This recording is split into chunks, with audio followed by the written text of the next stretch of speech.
All right.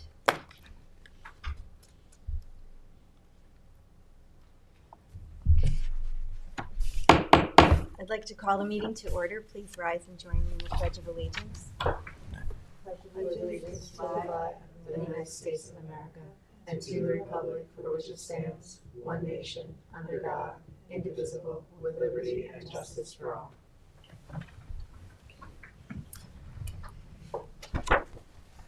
All right. Madam Clerk, would you please call the roll? Certainly.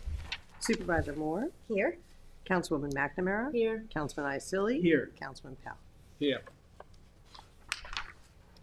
All right, let's proceed with the review of the draft agenda.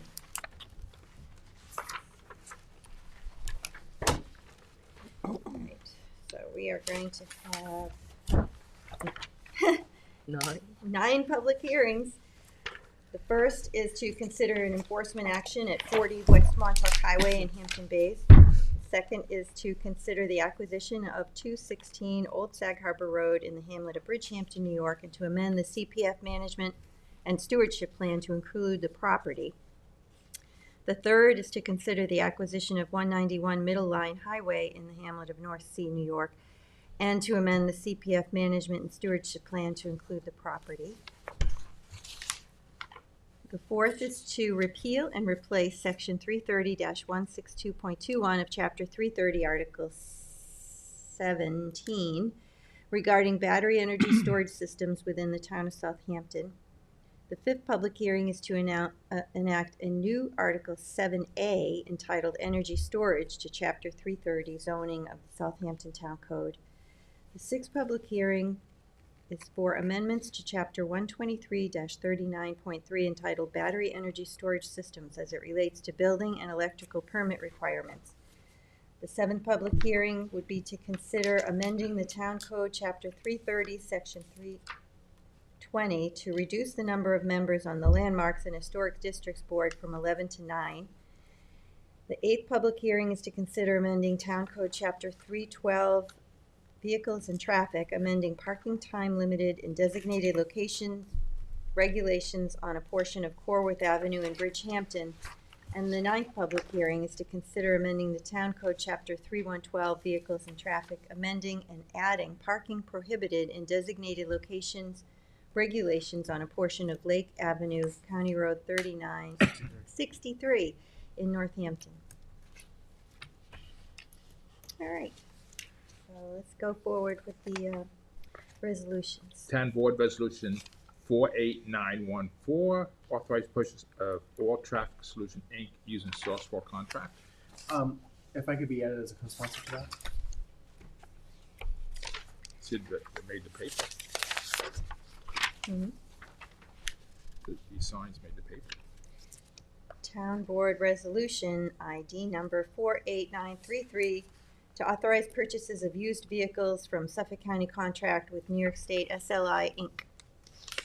Town Board Resolution ID number 48924 to authorize the supervisor to sign a contract with Eastern Environmental Solutions Inc. to perform sanitary system locating, exposing, and sampling at 110 Old Riverhead Road, Hampton Bays. That's our PD and highway yard. Resolution number 48926, authorizing if there's a typo there, authorize the authorized. So authorize the supervisor to sign an agreement with Briscoe Protective LLC for Protective 4. Yeah, I think what it does should that be mean for for protection, maybe. We have to, That's alarm system. For protective equipment. Yeah. Protective Take out equipment the and word monitoring at 399 Mill Road, West Hampton, formerly known as Bower Barn. so Sunday we'll take out that extra 4. You And see the the typo? extra- Sure. Authorize the, Top in the of page heading. 7. where is it? Top of page 7. There's an extra authorize the, and then Oh, I see. also Got it. Protective 4, take out 4. Okay. Got it. Town Thank you. Board Resolution ID 48927, co-sponsored by Supervisor Moore. Authorize the purchase of Paraplan desktop system from Pazio Technologies to assist in the scheduling of bus services provided by Senior Services. Town Board Resolution 48873, authorizing the supervisor to execute 2025 Youth Bureau agreements with Youth Bureau programming consultants.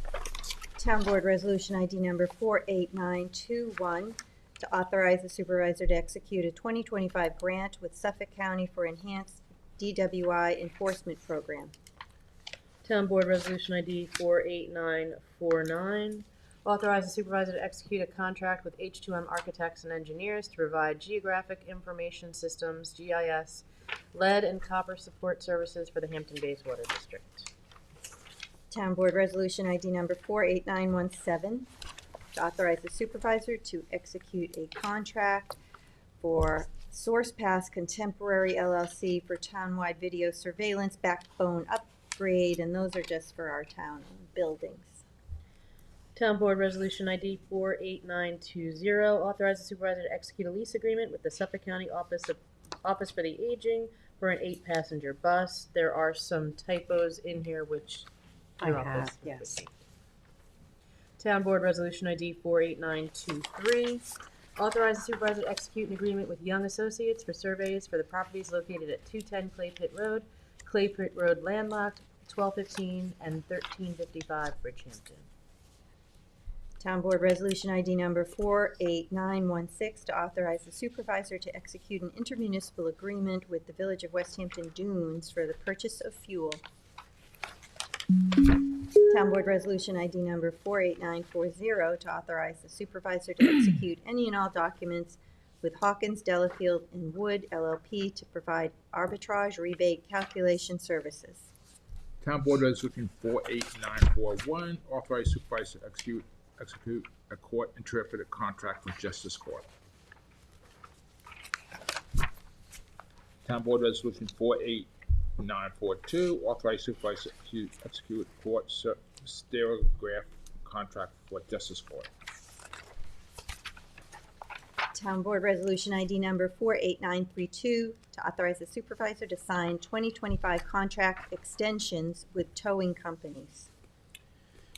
Resolution number 48925, authorizing the supervisor to sign an agreement with Briscoe Protective LLC for monitoring with open, close logging, and weekly testing at 25 Hildreth Avenue, Bridgehampton, also known as the BB Windmill. Is this something, are you aware, Michael, is this a new initiative to have monitoring at the windmill? Or is this something? Well, this We came do at every the, year. this came at the recommendation of the Parks Director, Kristen Doulos. So I imagine this is something that she has requested for us to Might be for fire, procure in order to keep for insurance. closer look on what's going on over there. Weekly testing, I wasn't sure what that was about for the, Yeah, The it's fire always makes sense, interesting. that would make sense, Bill, Yeah, if it's the it was fire, It's that may fire. make sense. And how they do it is the system has to call in, and it does a call in, then they notify the who's ever on the call list and say, hey, we did not reach a call signal, so then you know That there's makes something sense. wrong with the system. all That's right, pretty well, we standard. should have, should protect the windmill. Town Board Resolution ID number 48952 to authorize the supervisor to sign any and all documents with PaySafe Payment Processing Solutions LLC for processing of fees for various programs on, online payments. And Town Board Resolution ID number 48954 to authorize the town clerk to sign any and all documents with PaySafe Payment Processing Solutions LLC for the town clerk's office processing of fees. And if I may just say, this is because we are finally going to be able to take credit cards. We've good. never been able to do that because New York State did not allow, as a state licensing agent, I was not allowed to charge anything beyond the actual price that the state set. So if you use credit cards and there's a fee, the town would absorb that, which was not, fair to the taxpayers and such. So they passed something to allow us to operate a little bit differently and be allowed to take credit cards. So this is something new for Yeah, us. that's We're great. excited. Several other departments are getting on board as well. So I'd like to be added as a co-sponsor to that. Thank you. Myself too, They had me too, Oh, Sandy. put all of us. the whole board. What Town- about the other one, the prior one about, that's the same thing for processing online payments for other programs, not just the clerks. It's all the same. That was the umbrella It one. looks duplicative almost. Let me look The at first it. one was Oh, the no, you know what? umbrella. We're using two different systems. One is for the new program that we're implementing at the counter. We've been developing software to replace the one that is, aged out. And that has its own system. So we have to sign an agreement with them. And then we're using a specific bank that the town uses in order to have the in-person credit cards be processed through them. So that's why there's two different agreements. Okay. All right, does everybody want to be on board? Sure. Yes, please. Okay, Thank you. excellent. Town Board Resolution ID 48936, co-sponsored by the entire board. Award and authorize the supervisor to execute all individual agreements with LK McLean Associates Engineering and Surveying DPC in connection to the stewardship, consultant, and management services for the Community Preservation Department. Glad that's done. Town Board 48937, sponsored by the whole board, authorize supervisor to execute an agreement with LK McLean Associate Engineer and Survey, DPC, to provide on-call stewardship, consultant, and management service for the Community Preservation Department. Resolution 48943, recall and amend Resolution 2021-1156 to authorize the supervisor to amend a 5-year maintenance and support renewal agreement with Harris Government. Town Board Resolution ID number 48814 to recall and amend Town Board Resolution number 2024-1011. Authorize purchases of supply and delivery of auto parts with Advanced Stores Company DBA, Advanced Auto Parts, Grade A Petroleum. That should probably be a capital A on the grade A. And Fleet Pride Inc. and Morgan Auto Supply Inc. using East Hampton contract. And Town Board Resolution ID number 48948 to recall and amend Town Board Resolution 2024-1197, authorizing the purchase of licenses for Microsoft Office 365 from Software House International using New York State contract. And there were, I have the amendments Okay. for this one as well. all right, thank you. Town Board Resolution ID number 48918, renewal of Zendesk for ticketing and tracking system. Town Board 48863, co-sponsored with Councilwoman McMahon, noticed a bidder on on-call service for transportation for landfill leaks. Town Board Resolution ID 48910, 2025 notice to bidders for district-wide well and pump maintenance and repair at the Hampton Bays Water District.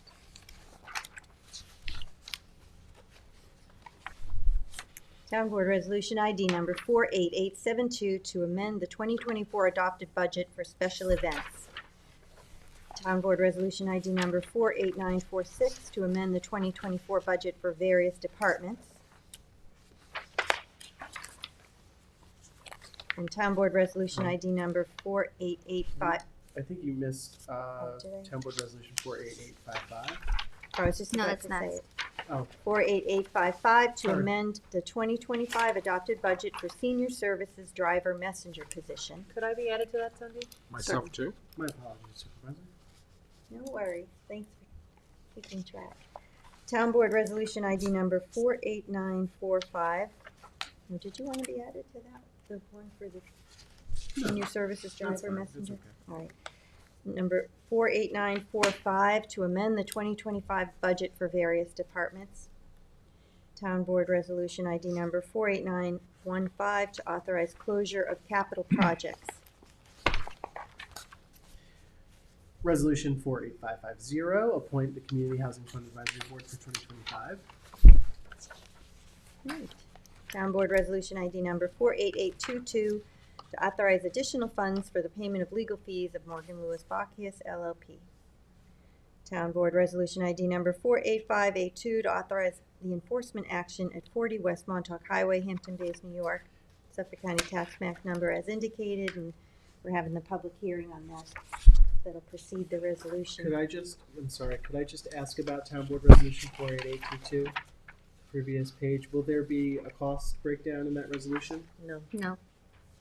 Why It's not? not to exceed budget. We don't normally do that. Okay. Town Board Resolution ID number 48824, a continuation of legal services by Devitt Spellman Barrett LLP for 2025.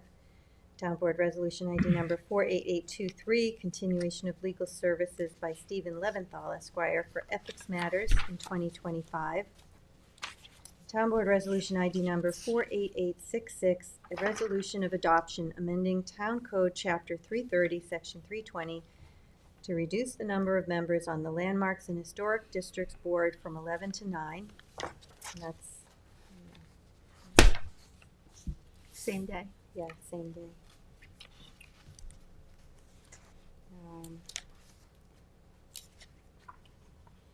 Then we have all the ones Katie went over with us. Town Board Resolution ID number 48896, which is the resolution of adoption amending Town Code as it relates to height and pyramid calculations. Could I be, Madam Clerk, can I be added to 48866? I'm sorry, not 48866, my apologies. 48896. Yes. Myself too. Town Board Resolution ID number 48891, which is the resolution to adopt the amendment to the Residence Districts Table of Dimensional Regulations to clarify distance from street setbacks for accessory buildings and structures. Co-sponsored. Yes, too, please. You can add me to this one. Did you want the one before, Cindy? Yeah. Town Board Resolution ID number 48888, resolution to adopt amendments to Town Code 330-183.4 to correctly reference the section on the screening of dumpsters. Myself too. Saying that. Town Board Resolution ID number 48885, which is the seeker to adopt negative declaration for amendments to the Town Code Article 16, nonconforming uses, buildings, and structures in connection with certificates for pre-existing nonconforming uses. Can you add me to that too, please? Which one do you want? The nonconforming. I'm on it. Oh, you are already? Ah, co-sponsored with Councilman Member Iacilli. Town Board Resolution ID number 48899, co-sponsored with Councilman Iacilli. A resolution to adopt amendments to Article 16, nonconforming uses, building, and structures in connection with certificates of pre-existing nonconforming uses. Town Board Resolution ID 48758, co-sponsored Councilman Iacilli, authorization of cost reimbursement waiver for the Hampton Bays Hibernians Annual St. Patrick's Day Parade on March 22nd, 2025, from 10:30 a.m. to 3:30 p.m. Can you add me to that too, please? Wanna be Town there? Board Resolution ID number 48839.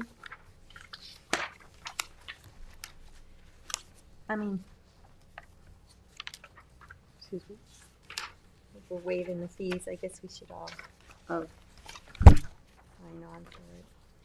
Authorize the sale of town-owned 1.4 Pine Barrens credits to 1004 Montauk Highway LLC.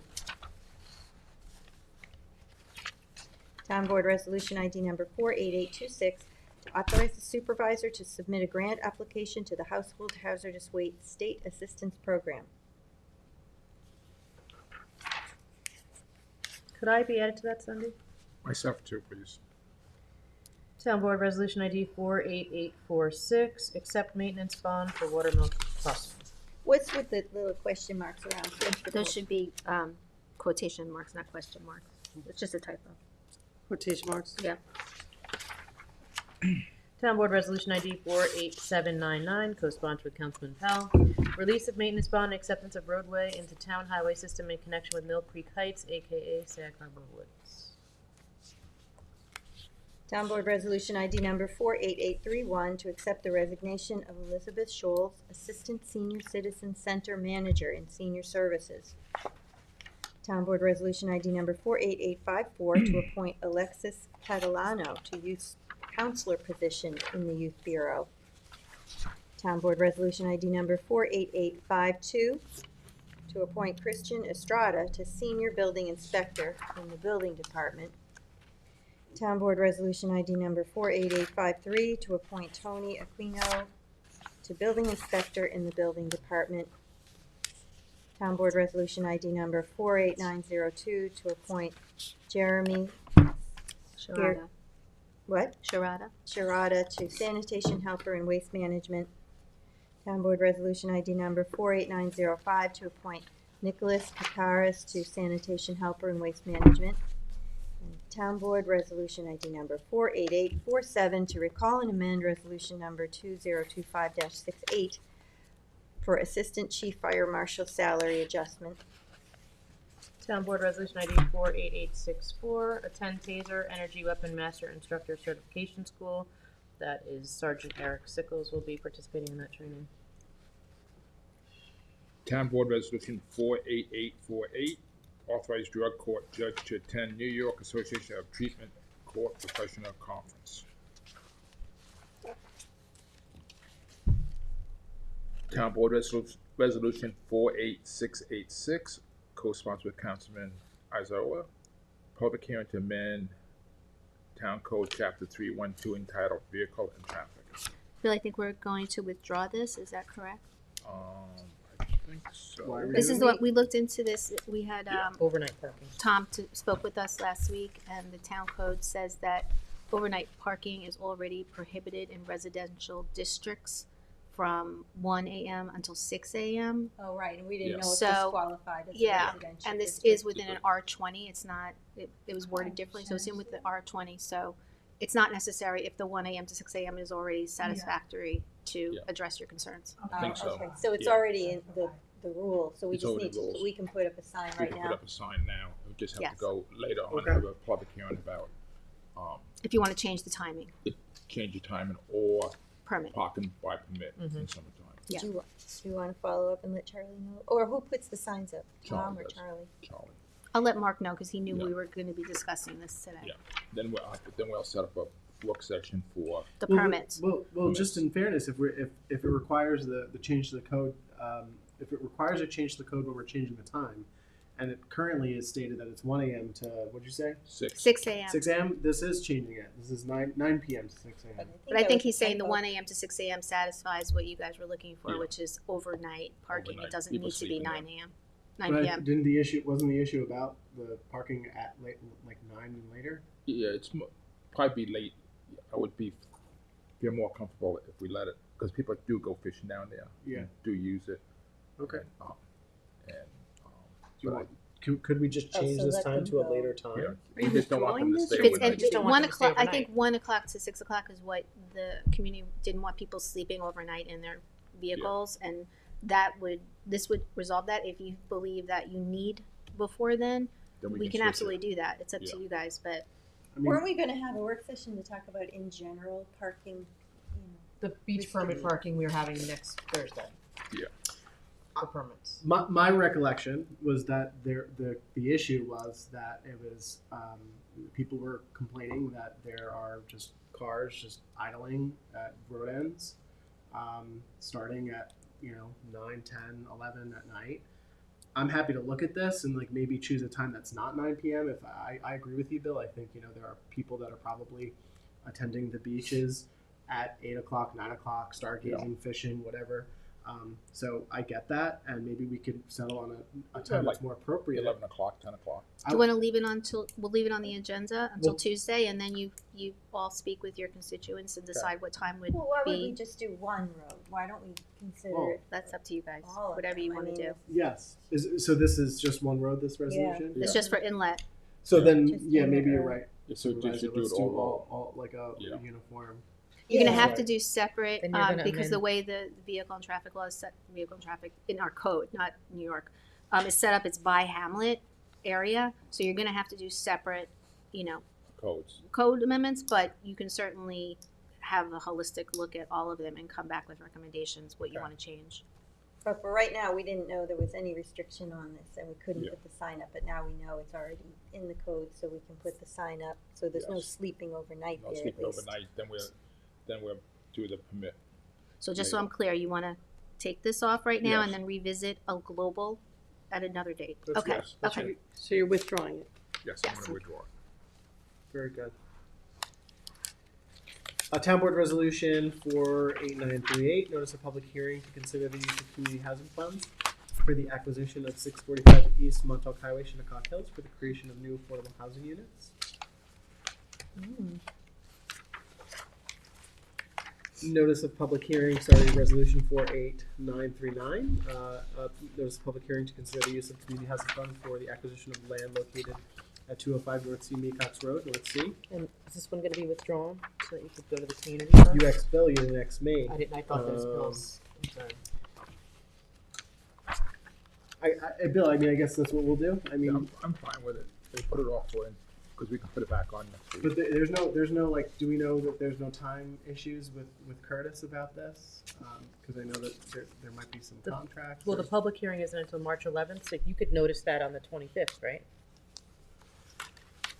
If you needed to. Where's Kim? She's my calculator with the mailing dates. I just don't want to put the housing Yeah. authority in a position where they're not able to pursue this project if they have. Why don't we stakeholders. just confirm by Tuesday that you Okay. can keep Yeah. this on or not? And if you could advertise on the, what is it date, the 25th? 25th, For, when are you looking to have it on? the 11th, Of March. March. Mhm. All right, we'll see if we can still do that, and then if not, you guys can talk about it and figure out what you want to Yeah. do that night. 'Cause I think those 4 units were gonna be owners, Yeah, I which is think good. that's what the community has expressed. that But they like want on the homeownership. previous one, you know, you guys went to the community before we First, put this yeah, we notice should go on. to the community. Absolutely, I'm totally in That's gonna be favor of Tuesday that. night. I just want to make sure we're not putting the housing authority in any This jeopardy. one is-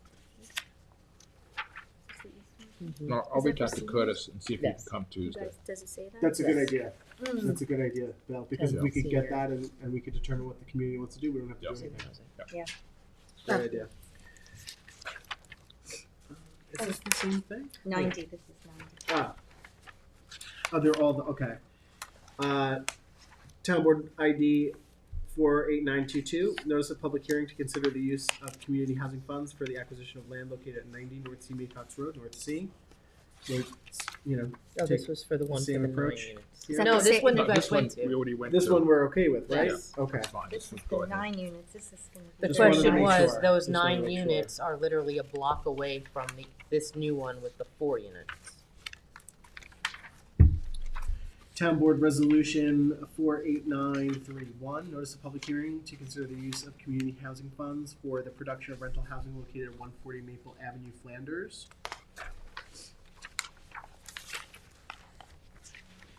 Did we? I don't, We did have a We discussion did about talk about this, that. and I think everybody was on board This with was it. because Yeah. there's county funding involved now. Correct.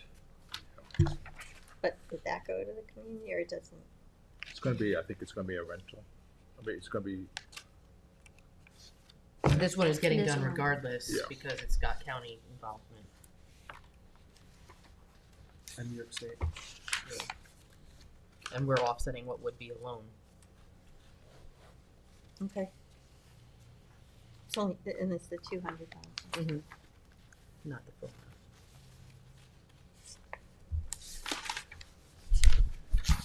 Oh, that's me, I'm sorry.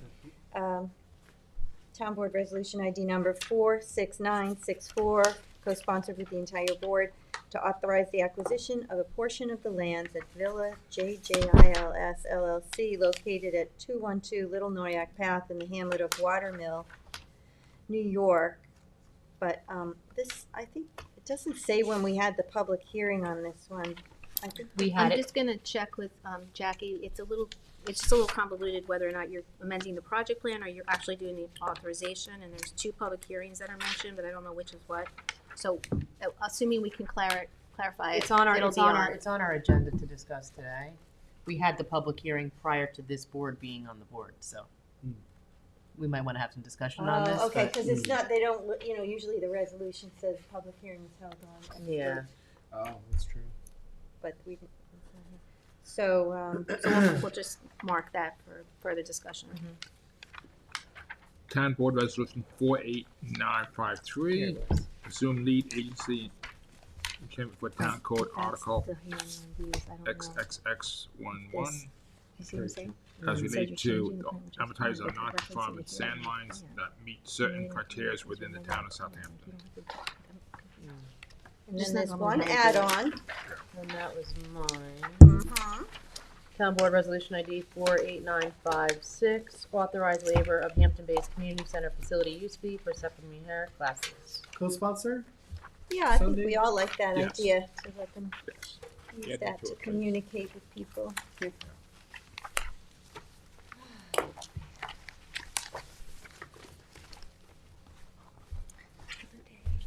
All right.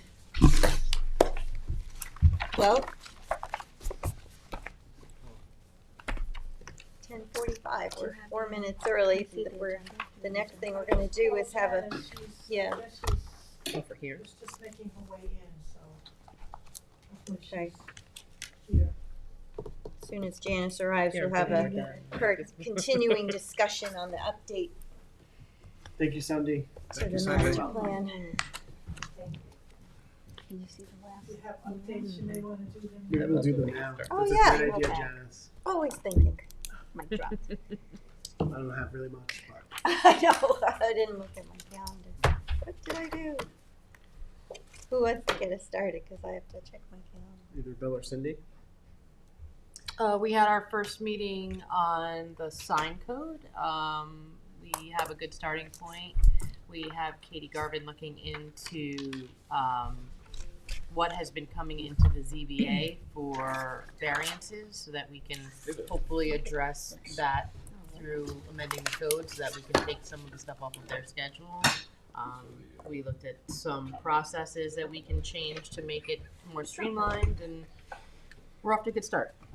I would like to know who's on the committee. There is no Or, committee. Not committee, but who's participating in It's that? Ryan Murphy and I have started this when we started the thing in Hampton Bays and we had the listening sessions. Paula Godfrey has been at all of them.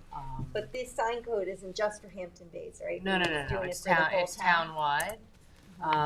And it's gonna be a while because we also wanna go do what we did in Hampton Bays and the other hamlets so that we can hear from them as well. Cause that's actually informed a lot of what we're deciding to do, was actually hearing from the business owners on what their issues are with sign codes, and things they would like to see changed.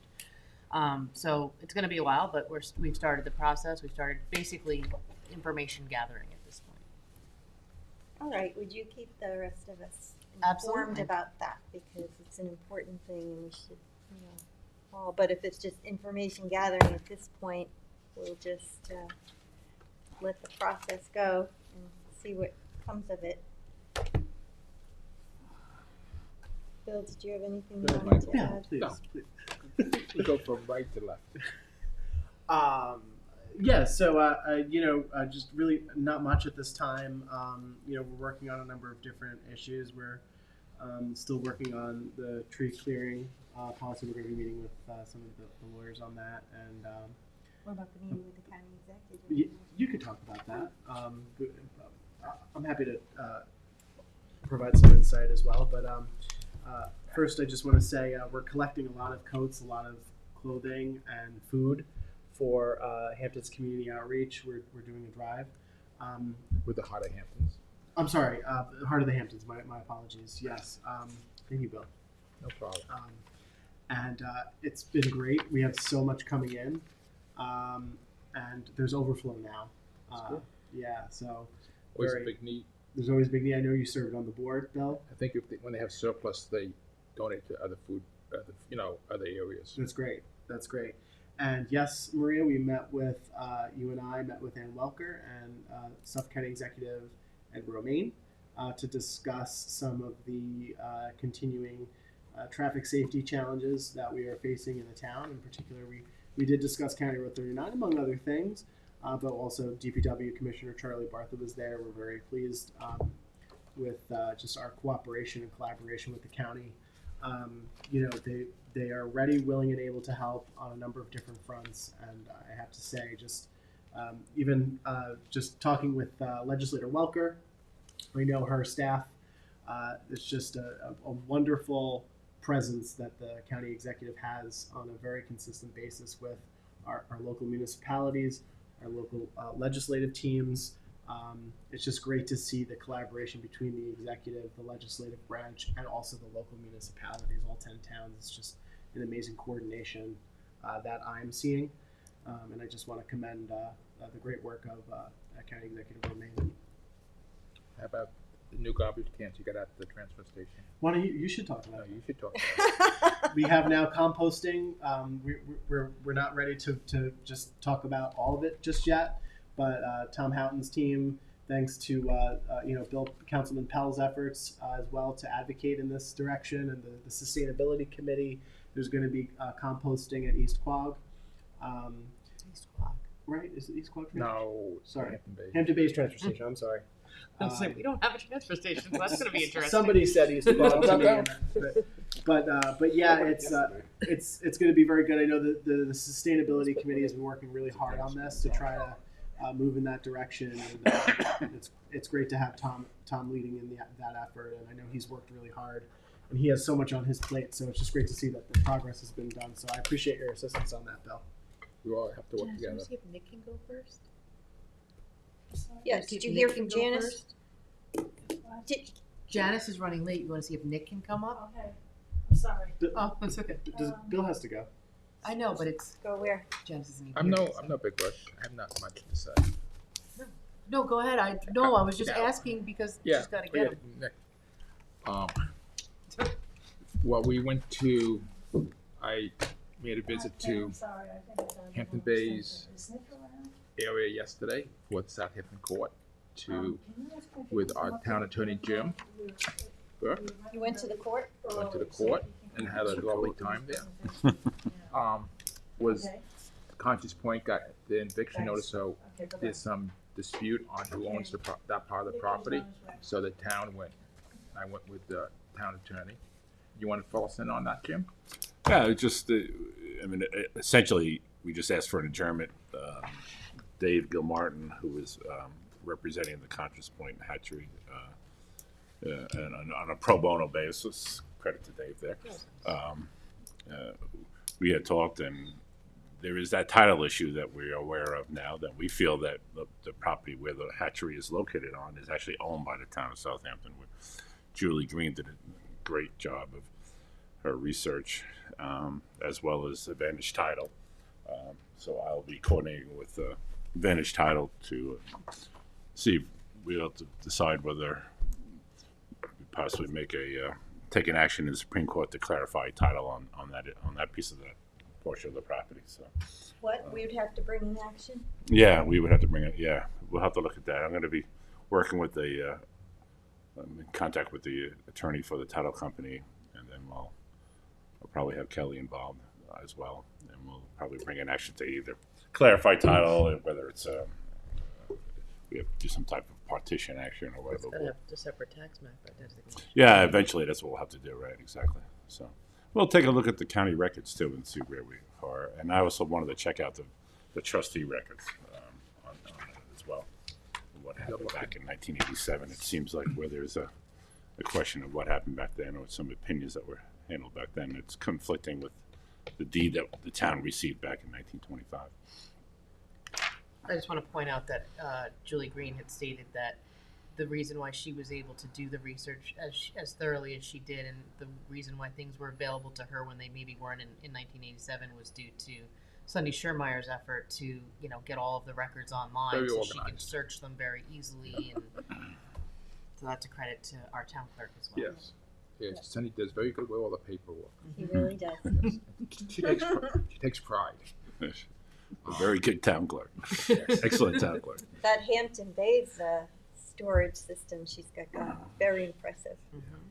And this, once we settle this problem, this will solve a lot of upset with the local people. Yeah, and Dave and I will talk with the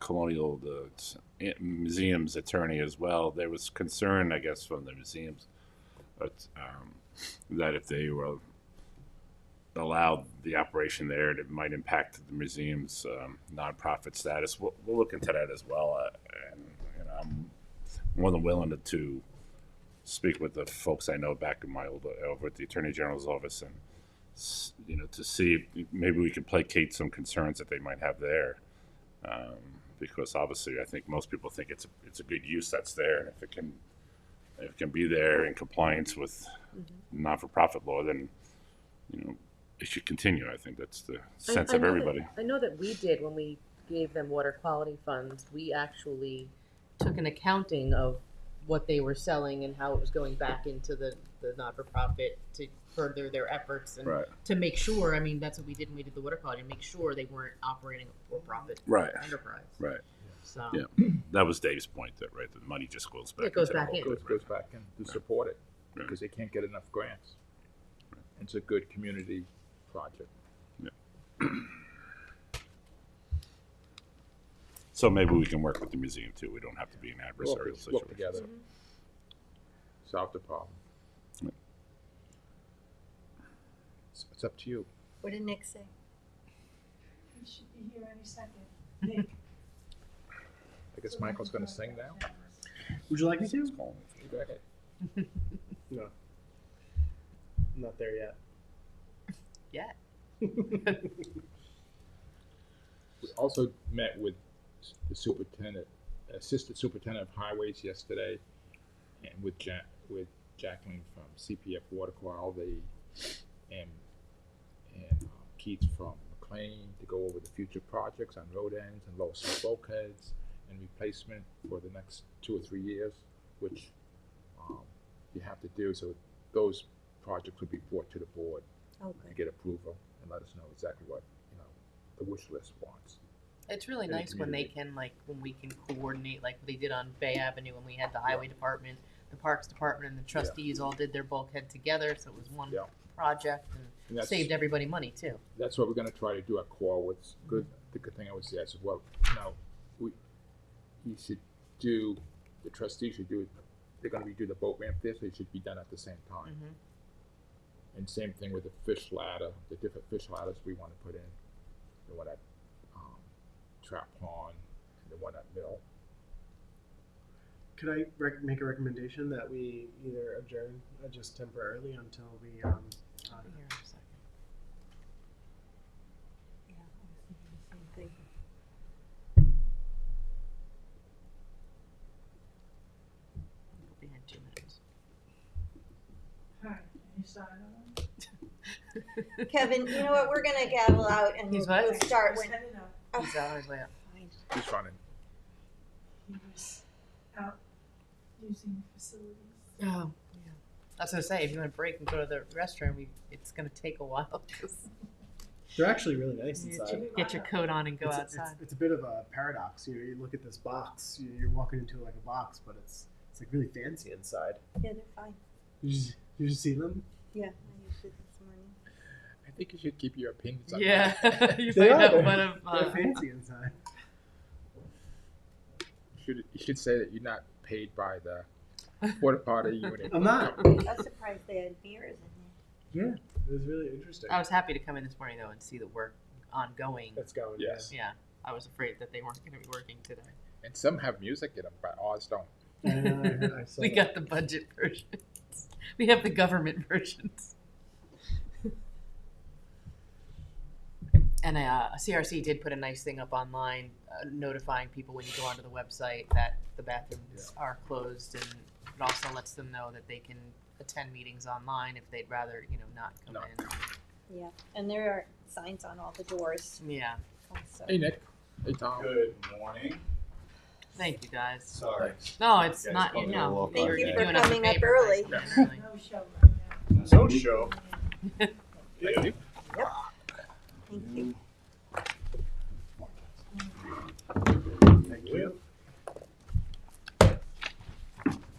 Thank you. Welcome.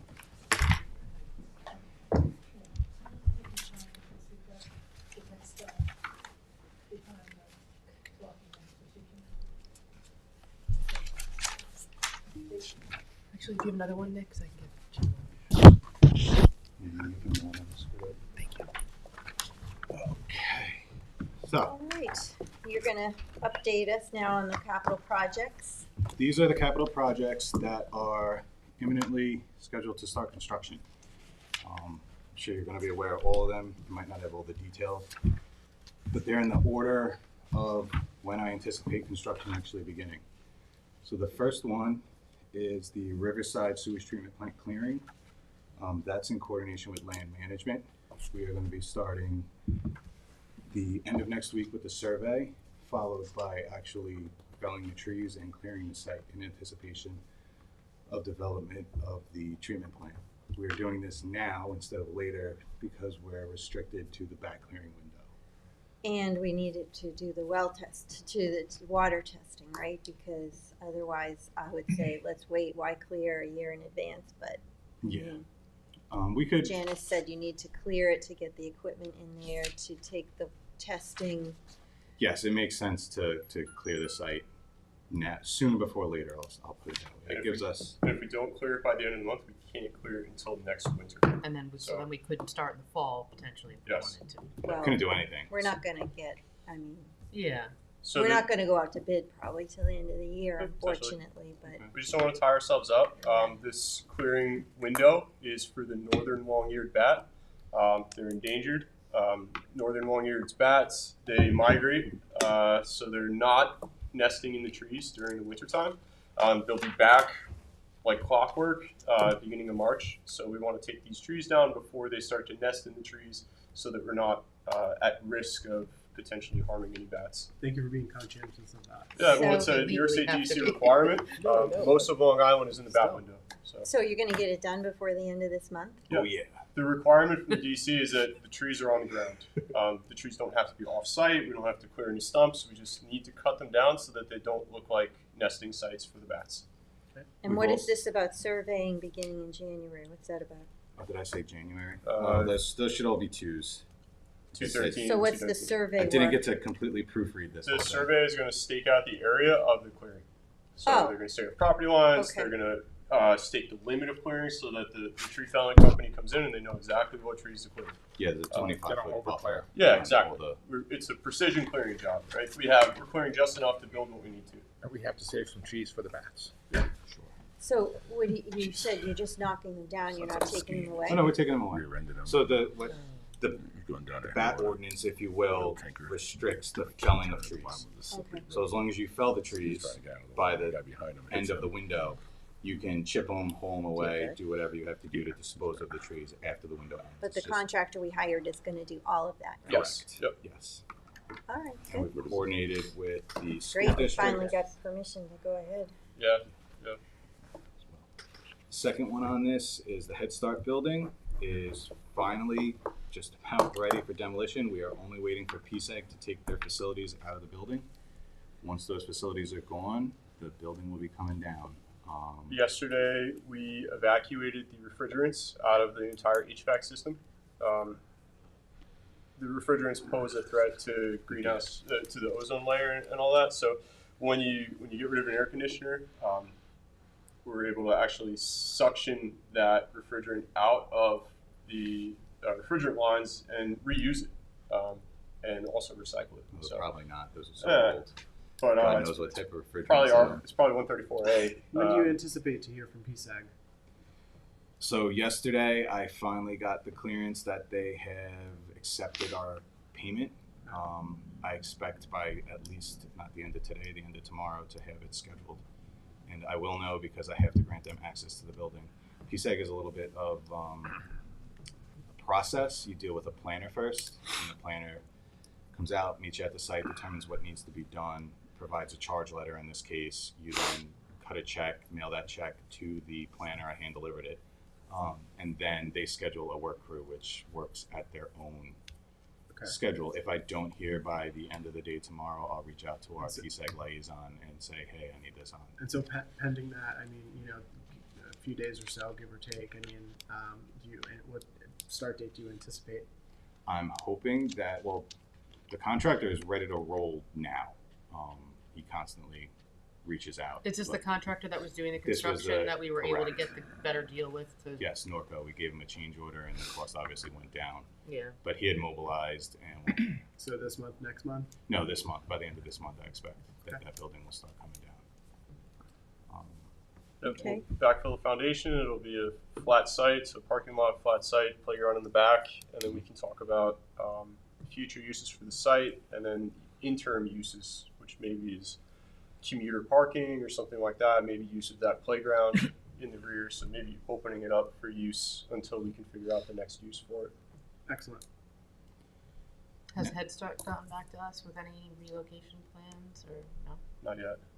John Ortiz has been speaking directly with their director, so Next up is the Southampton Youth Services Building roof replacement. That project is scheduled to begin on March 3rd. That's a hard date. Great. Everyone has Good. agreed to that, both SYS, obviously the town, Finally and the moving ahead. contractor. Moving ahead. Take them about a month to a month and a half is the estimate. Weather permitting, they can work in most inclement weather, but if it's a driving snow, they can't obviously be on Or heavy windstorm. yeah. windstorm too. And also, it's beneficial to us that they do this project during good weather because you're putting down a roof. So if the roof is wet while they're putting membranes on top, like we don't want to seal any of that in. So it's better to do it in March than it is to do it in January, in our opinion. So They're sharing the cost with us, so who's in charge of following up with that transfer? So of that cost? I've been working with Dorothy and Kathleen in the town attorney's office. They've signed the agreement. I believe they've provided the check. I'd have to verify that with Dorothy, but they have signed an agreement that legally binds them to provide half of the cost, which is $750,000. Wonderful. And now, second page moves on to projects that are not scheduled for construction but anticipated to be constructed, or at least to begin construction this year. Oh, okay. So this is up for discussion, of course. If the board does not support moving forward with these projects, that is your purview, and we won't move forward with these projects. But first up is the town hall facade restoration. So that is repointing of the brick on the north and south exposures, chipping the peeling paint and repainting the fascia boards, fixing some of the gutters that are leaking and in poor condition, as well as the concrete lintels that have spoiled and had concrete fall off the side of the building. Is there any plan to do any window replacements? That was that's phase 3. yeah. Oh. Yeah, so it's a 70,000 plus square foot building right now. We have plans already for this restoration work. This will ensure that there's no leaks in the building, that there's no lintels falling into the parking lot like we previously had. We actually So this is like the masonry work. So once this is complete, then we'll move on to. No, I just asked about the windows because I didn't know if you would do the masonry work before the windows. That's a little separate.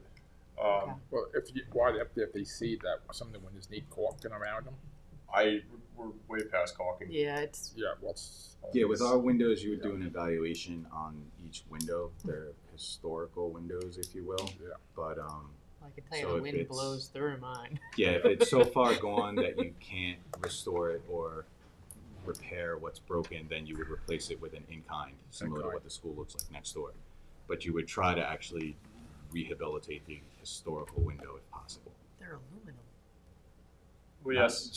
Some are more historical than Okay. others. Yeah, some have been replaced over the years. Yeah. So we do want to replace the Down in the windows. They'll increase our heating efficiency and our cooling efficiency here. But it's going to be a 7-figure project to do this. So it's a significant amount of work. And as a That includes painting the columns. the This whole phase, front is, excuse me, I didn't mention that, but the columns are going to be rehabilitated, as will the entire porch area and the wall on the main entrance. So as no And well. work around the door, all of And the that. ironwork. The ironwork, I don't believe was included, it's but rusted we and peeling. can include that. That is a good Yeah. point. Oh, yeah. So Yeah. rusty. People Yeah. get We Did cleaned you up. even go out to bid yet? That was pending this sanitary, but it's next up to go out to bid. okay, good. Plans are done, specs are done. We can have a bid package out in 2 weeks. Okay. Is there anything, I'm just gonna say, is there anything we can do with like CPF because it is a historic building? I can reach Yeah. out to Jackie. This is fully It is funded. historic. Yeah. Oh, um, okay. Unless I mean, What for did the you for just the say? windows. this is fully funded, so we have the Not cap- through CPF. not through CPF, no. Yeah. through- We had to get a bond for this. correct. So I could reach out to Jackie. I'm just talking about like maybe like some of the historic, like the lintels and the masonry, and then we could use some of this money for windows and, you know. It might Good be point. more, since this is funded, it might be more beneficial to reach out to CPF to fund the windows, because the windows frankly could cost as much as this project. Well, we should just see what they They're able can to and do. can't. To do like a facade easement. Yeah. If you're willing to do something like I mean, it just saves the taxpayers money. that. Yeah. If anybody questions the condition of the building, Just look at funny it. anecdote might be that the east, what is it called? Arm of the weather vane Arm of the weather vane. just fell off yesterday. The wind only blows west and south. So typical. Maybe Southampton, people to go home. Oh, thank goodness it fell on the roof though. All right. So should we move on to the next one? Sure. Bridgehampton Community House columns, much like the entrance to this building, the entrance to Bridgehampton Community House has 4 wood stave columns that are in horrendous condition. You can put your finger through the bottom of some of them. They are structural, so it's a miracle that they've been holding up the roof above for as long as they have. This is an historic building as well. Selling it, we gotta get it done. But, so it's another project that we have hired a consultant to develop the plans and specifications. Those are complete. Project is funded, and we are ready to bid that project as well for spring construction. This is even Oh, more I see what historical the than this problem one. is. We can't go out to bid until we pass the capital money resolution, is but we available. need This- the, This is also a Yes, historic correct. building. Yeah, Yes. same thing. Yes. It's a restoration Maybe- project. Maybe more so. Try for there. Yeah, how come we did? Surprised How Matt come we didn't didn't say anything. check I'm the surprised CPI? Jay didn't. Interesting. Also, Matt was the Yeah, point Matt person for Jedlick this. was the point person. There's also It could be an issue with her. It needs to be done, and there's not the funding available Did for we- this year to do it. Did we use So come out of provided them? stewardship. or right? maybe it's you Was this- can't do, you Was know, the you building can a CPF repair purchase to begin with? initially on the purchase, but you can't do continuing repair. Well, this is a restoration of the columns. It's just the columns, so. Some Yeah, of we the work actually might are, be so the plans classified. do call for the temporary shoring of the roof structure, the removal and the rehabilitation of the existing columns. So anything that's in a good enough state to keep, they will keep, and then they will supplement with new. But, Well, it's a restoration. yeah. So we'll check. We still got about 4 months before we want to actually do this. So Because you have to wait for the permissive Yes. referendum period and Correct. the estoppel to expire, right? Yeah. Onward, so we every January we start a new season, right? And we think we've got all these projects that we can start immediately, but we have to wait until March to even think about Yeah. going because we can't go to bid until we have the money. So there's like a 3-month period where we're just waiting. Well, at least the plans and specs are ready for Yep. both of those. What about this Town one? hall facade, we're not waiting for funding. Bridgehampton Community House, we are waiting for the bond. Oh, we don't, this was already approved in a prior year or something? Yes. Yep. So in your budget, the board supported what will be phase We did a 2 or public 3 for, I forget the amount, Oh. I think it was 100,000 to hire a consultant to do the windows. Mhm. Oh, okay, so we And the have other- Because to we for had been this. putting money in for this. Correct. Yeah. And we can't do this work until the sanitary is complete, so we need to Yeah, phase okay. it out. How much of an impact will this work have on parking and? So it will have, I'd like to say none because they can build a scaffold. It's possible that they'll have some type of like a man lift with the arm. Mhm. I mean, that takes up a parking spot. Okay. But little But to- not significant little like to we have none. going on now. No, the more significant issue here is you could have somebody chipping on brick outside your window, so you would hear that. I mean, we're not going to have, We have enough Nothing is space gonna where we be can relocate mechanical, it somebody will for a be few hand. days or. so you won't have a jackhammer. You're not going to have anything that harsh, but it'll be a guy with a chisel, possibly. Okay. Public safety building demolition. That is the building immediately to the north of the police station. previously the nutrition center, and then once it ceased being the nutrition center, it became a public safety building, and then public safety vacated that years ago. Yeah, it's been sitting like Yes, it idle.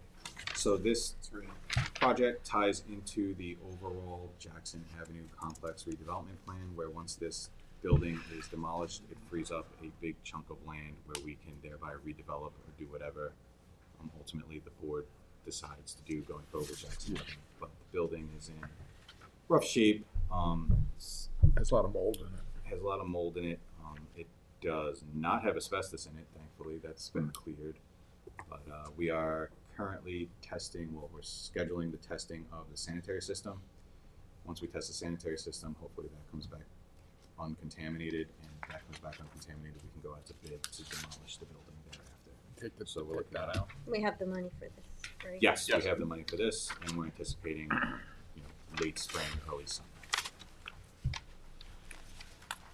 Another one, I dropped a couple of plans off on for you for Riverside Maritime Trail Phase 2, which is a kayak launch and a scenic overlook onto the Peconic River from the newly developed Riverside Trail Park in Flanders. We hired a consultant. The consultant has advanced the plans to nearly complete. They submitted the DEC permit today. Once we receive the DEC permit, we can go out to bid on that. This is another project where the funding is in place. Teresa Mason and Janice's department secured an additional $100,000 through a PEP, Peconic Estuary Program permit, to either supplement this project or add some additional trails in the area. Nice. But another project, the design is 99% done, pending permits. We hope to bid in the spring for summer construction. Great. Questions? Does this open it more? You think the DEC is gonna get the permit? How It's a long? minor permit. McLean is pretty good at pushing DEC permits, Okay, and I can make as many phone calls as possible too. But yeah, we're not dredging, we're not disturbing any protected species or anything. We're driving essentially piles into the riverbed. This will open access from the walkway out to the river. didn't you say you had to Beautiful. move one of the? Yes, we had to slightly move the kayak launch to the north, if you will. It accesses the same body of water, but instead of, if you're familiar, it's a big rectangle. So instead of accessing from the bottom of the rectangle, it kind of comes in off the side down. And that was to get out to what will be low water and low tide. The concern was you can launch your kayak in high tide, but if you spend all day on the river and then you come Mud back when at you- low tide, you're not getting back Get at back to it. So we're not calling it a fishing pier anymore, we're calling it a scenic overlook. Yes, same concern with the fishing pier is you could go fish there at high tide, but at low tide there's no fish underneath you. And it would have exceeded the available budget to bring the pier out as far as we would have had to get. And then again, low water, you're talking about maybe a foot away. There's no fish anyway. No. Not that you'd want to catch. Yeah, well, good, so as soon as we get the permit, we can move forward with that. If you need me to, sometimes I can hound some people over DC if you need. Yeah, like I said, it's driving piles for a kayak launch and a that floats and a scenic. How long is the platform. carry from the parking, wherever you can park to put the kayak in? Like 200 feet maybe. Oh. It's close. Maria supports putting kayak racks right there. So Yeah, if you awesome. rent a rack, then you have your kayak Yeah, there, and that's you can fantastic. take it about 200 feet from where the racks would go down That's great. the new trail. Don't forget you need a trustee permit. What's that? And we get a trustee permit for that rack. Yes, of course. You need a trustee permit for the No, for the kayak rack. no, for the dock. Oh, for all, but the trustees also deal with the racks, or is that parks? That That's Parks ours. does them on our property. Just for the racks, right? I don't think so, for the dock. It's got state waters inside. Yeah, I could be wrong. We're happy to involve the trustees Yeah. and have Ask them look them at what we're anyway. doing, Yeah. and they can determine whether or not they We don't want us to We want them not to get upset. Last project is the Flanders Community Center Outdoor Activity Enhancements. This has a couple of different names. I'm not sure how familiar you guys are with this one, but we've been working with Karabak's office and Tracy Colson's Youth Bureau to provide some outdoor activities for the children that frequent the Youth Bureau. Yeah, there's not much there right now. There's nothing outside. There's a garden. So in the garden area, we're installing 2 game tables so children can play chess or checkers on the Okay, game that's- tables. Good thing. And in the rear yard, if you will, directly outside of Youth Bureau, we're installing a paver patio so they can, with some tables, so they can either eat a snack, have a little picnic, or just Play hang chess. out, play chess down there too, hang out on the patio, as well as a bocce court and a rope climber playground. No pickleball? No pickleball. No, not big enough for pickleball back there yet. But it's a little project. It's funded completely through a CDBG grant, and funding is in place for this as well. Good. And then projects in development for potential 2025 construction. Shouldn't this be actually not in the potential category with the animal shelter? Because we know what's happening. Well, we know what's happening. I put that there because a lot has to fall into place. So, Okay. yes, the optimistic view is we're moving forward. Right, right. But as you know, there's a lot that they have to do as well Yes, of course. as a lot that, frankly, we have to do with getting more Septic and- refined. Yeah, yeah. We don't have the plans completed for the septic. The Dot septic is design. being worked on.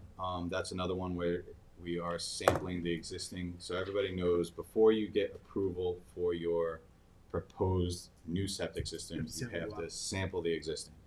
So we're sampling the existing sanitary system in the next week or two. I'm coordinating that right now with Rayner Group, who's doing the design.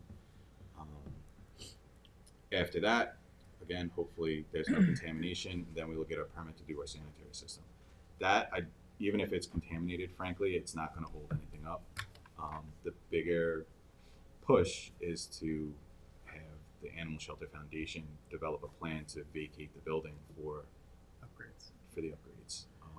We have to go out to bid or somehow source the actual kennels. We can do all the flooring, the company Anacon. That might not be the company. It is. It is, okay. The company that can do the flooring is on a Nassau County contract that goes through the end of the year. A couple of months ago when I reached out to them, they said they'd honor their price. So the flooring can be done, the sanitary can be done. The kennels that the Shelter Foundation wanted and are subject to the grant, we cannot purchase. They're not on a legally let contract, they're not on a competitive buying contract. They're just a company. We can't directly purchase them. So we would have to specify that these are the kennels that we want, but we would still have to put it out to bid. And then, frankly, hopefully an equal that is of less cost can be sourced because they are very expensive kennels. We got the grant though for that. We do have the grant. And the coordination is that all of these projects need to happen at the same time so that the animal shelter only has to vacate the building once. Move out once, move back in once. So the sanitary, the flooring, the kennels, we all within a 2-month period, and get them a great facility to move back into. So Thank you to the both of you. I know how hard you've been working on this, and I also want to thank you for your coordination with Ryan Murphy and Deputy Supervisor John Ortiz as well, who's been working on this. Yeah, We're gonna Ryan. have to find a lot of foster homes for the animals Yep. while this is going on. So anybody who wants to take a little furry friend home. I got one already from there. Oh, my son. Take, Yeah. take another one, Jeff. Yeah. He's a big one. So to Councilman Isali's point before, the Shinnecock Maritime Park Adult Exercise Trail, it's not so much a potential, but we do not have a definitive plan at this point. There's some back and forth about whether or not we want to actually create a trail and put a park horse, if you will, or exercise equipment along the trail, or Wait, if is we, this the one over by the this Parks is by the Parks Department? Barn, Uh-huh. or if we want a more centralized pad, if you will. Nick, But I, sorry to interrupt, but we're looking in terms of the animal shelter. We're looking at potentially what time frame. I know it's still up in the air, but we're looking at what time frame so right now. after Labor Day 2025. So September, October. What do you call it? The shoulder season? yeah, shoulder season. Yeah, September, October. While the animals have to move out, we're trying to have them out of the building during a not so hot, not so cold part of the year, right? Yeah. They may be in temporary kennels, they may be in a building, Right. but we want to provide an environment that places the least amount of stress on these animals as possible. Well, are we doing it or is the animal The shelter? shelter's really The shelter's doing it, but we'll at, facilitate. Maybe they're gonna coordinate with Vida. yeah, to this point, we don't know how they're going to do it yet. Uh-huh. So But we that's want fine. to provide kind of the best environment. They've also had this conversation with Ryan, and they're aware that they need to start, like, not taking in. Correct. Reducing start- intake. Yeah. Yeah, they've been charged with providing a plan to Ryan of how they are going to accomplish that. Mhm. And then Ryan will, loop you guys in, loop Michael in. Sorry, so I just want to make sure we have that. So anyway, Shinnecock Maritime Park Adult Exercise equipment trail pad. I know you've been working with Kristen's department to finalize what's gonna go out there. The funding for that is also in place. And it just comes down to actually devising a plan that we're comfortable moving forward with. What is your anticipated timeline on that? Summer, if we can Summer. get a plan hammered out by, there's a little bit of a lead time on that equipment, but if we can get a plan hammered out by the end of next month, then, yeah. we Looking can, at that. Good. Who's That- who's hammering out the plan? I know Cindy's been And working Daryl's with doing a Daryl lot of and work Kristen. on it. Correct? Yep. Because originally it was a pad, and I wasn't privy to the conversations, but it's now A trail. morphed into a trail. So there's a little, and I explained to Daryl, you have to look at it different. So the pad was adult exercise equipment, so strength training type equipment, shoulder presses and bench presses and leg presses. When you shift to a trail and the equipment that you would supply along the trail, it's more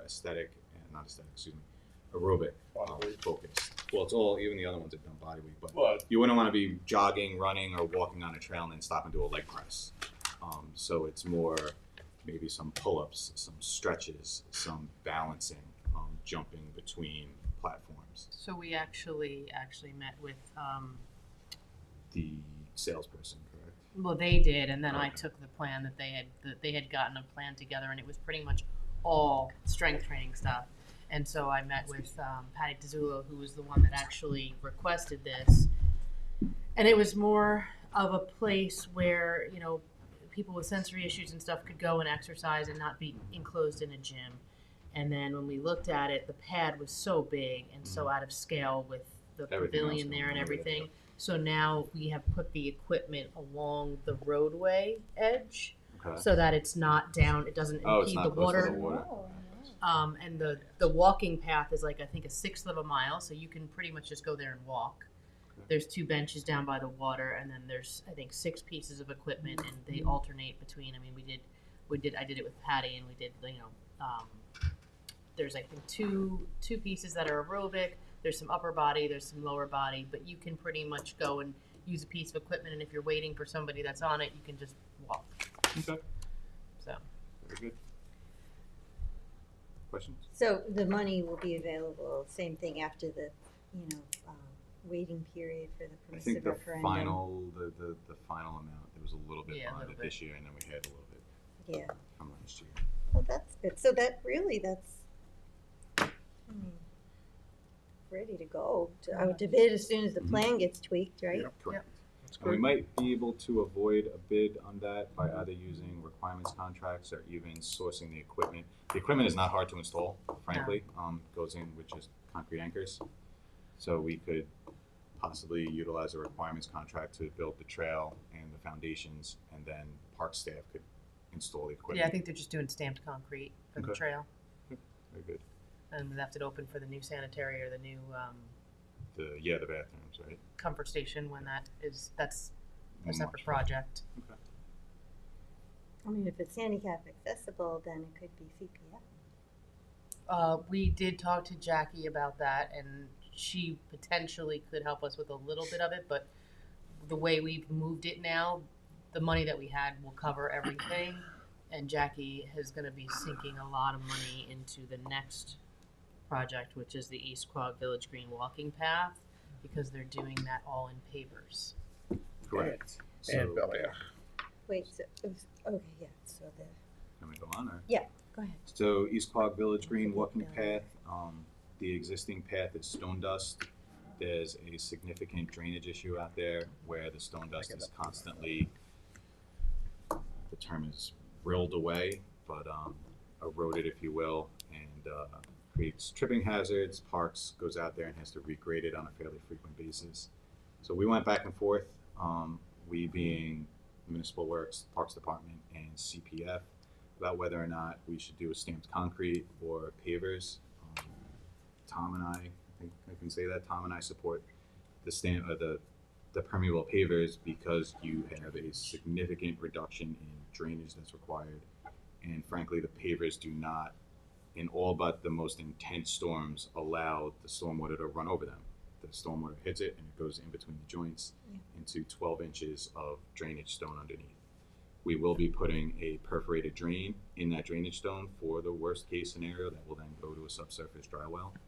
But the cost is significant at approximately $800,000, which we are in, I haven't gotten confirmation yet, but we are in discussions with CPF to fully fund. She plans on funding it, Funding and all of that. it's a very heavily used walking path in East Quad.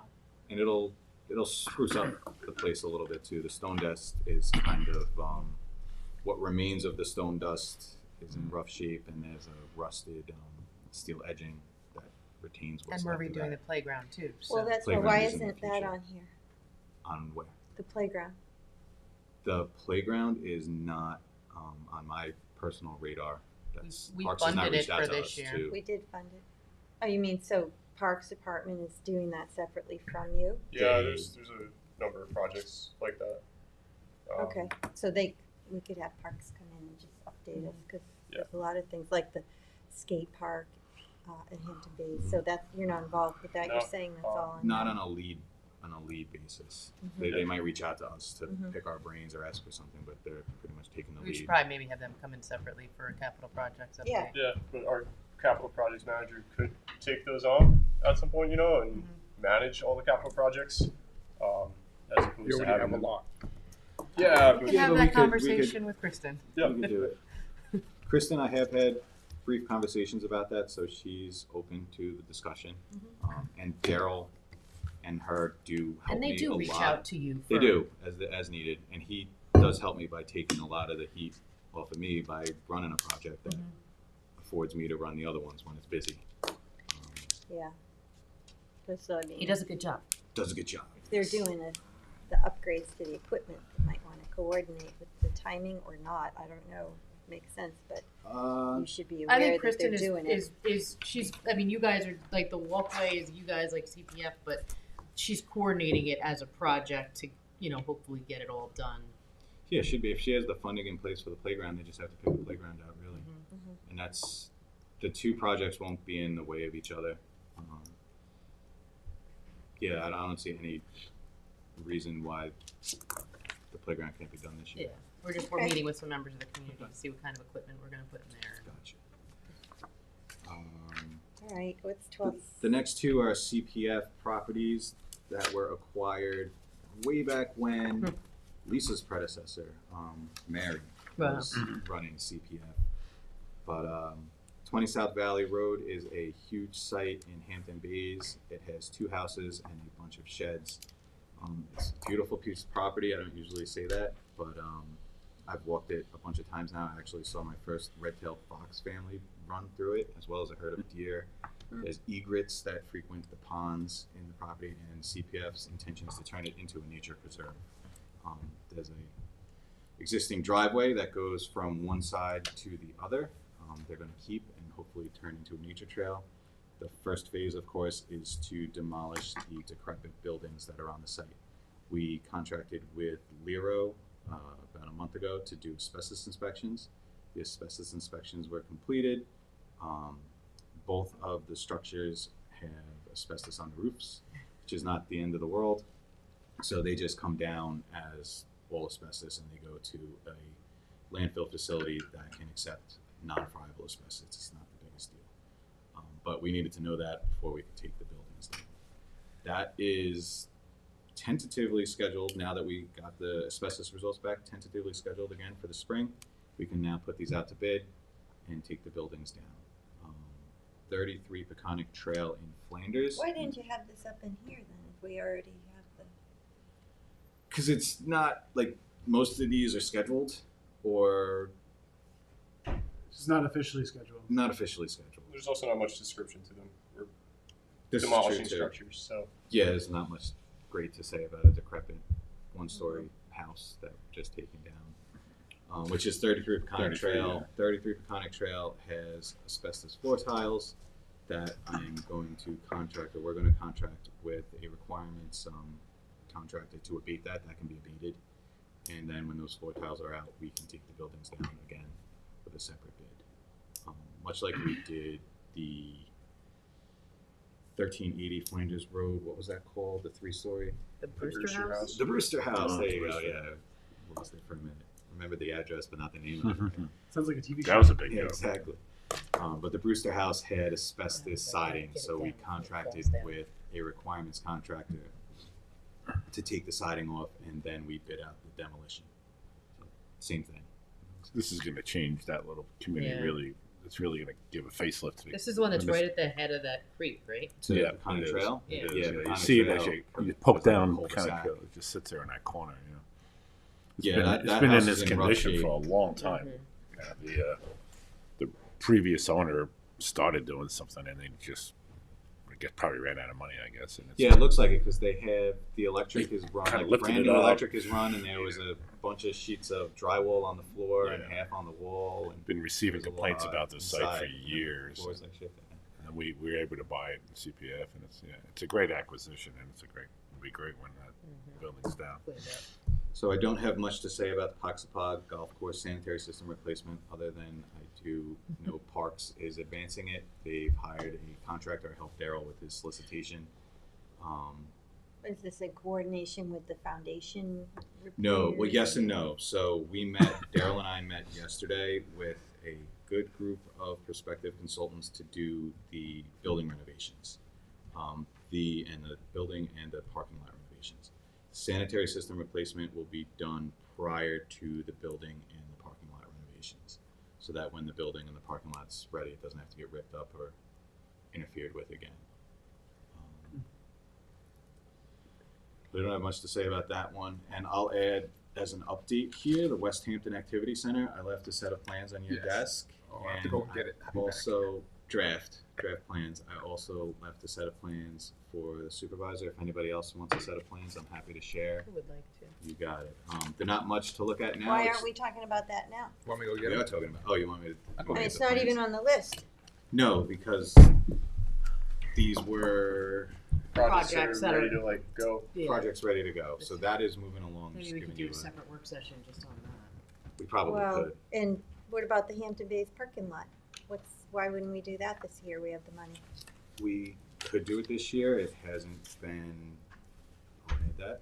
Well, I mean, don't add it if you don't think it's right to do it. I'm just asking. We could It's do it. something that you asked us to allocate money for, and we told the community I just we were have doing nothing it. to update the board on with that at this time. Is what I'm. Oh, so- so this is not this is just an update, not a status report on all the projects. No, I'd be happy to come back and do that if. I thought that, Why don't we have a separate work session where they come and talk about those other two items? I'd be happy to come back. I'm sure Bill's interested in hearing about the Bel Air also. Yes. The Bel Air again. I'm not too involved in that. I'd spoken to you earlier this week. I guess the contract was signed, or going to be signed with the plane, and they're gonna have a rough drawing or the rough plan in the next week or so, a few days, So for us to look at and bring to Hampton Bays. it is a little difficult at times where me as the capital projects manager, Tom is the town engineer. There are the outlying departments that will do capital projects on their own, and 9 times out of 10 they go off flawlessly. But there is that one time where something goes awry, and then we're brought in at the 11th hour to try and assist or help. So Oh, It's so, a- all right, let's say, for example, with Bel Air, with the demolition, it's done, but, Mhm. so are you saying that it would be CPF, not you all, that are arranging for the landscaping and the bulkhead repair? That's the We have the current- contract with LKMA. that's the current policy. CPF has a contract with OKMA. So you're saying that's CPF, but then how come CPF isn't doing,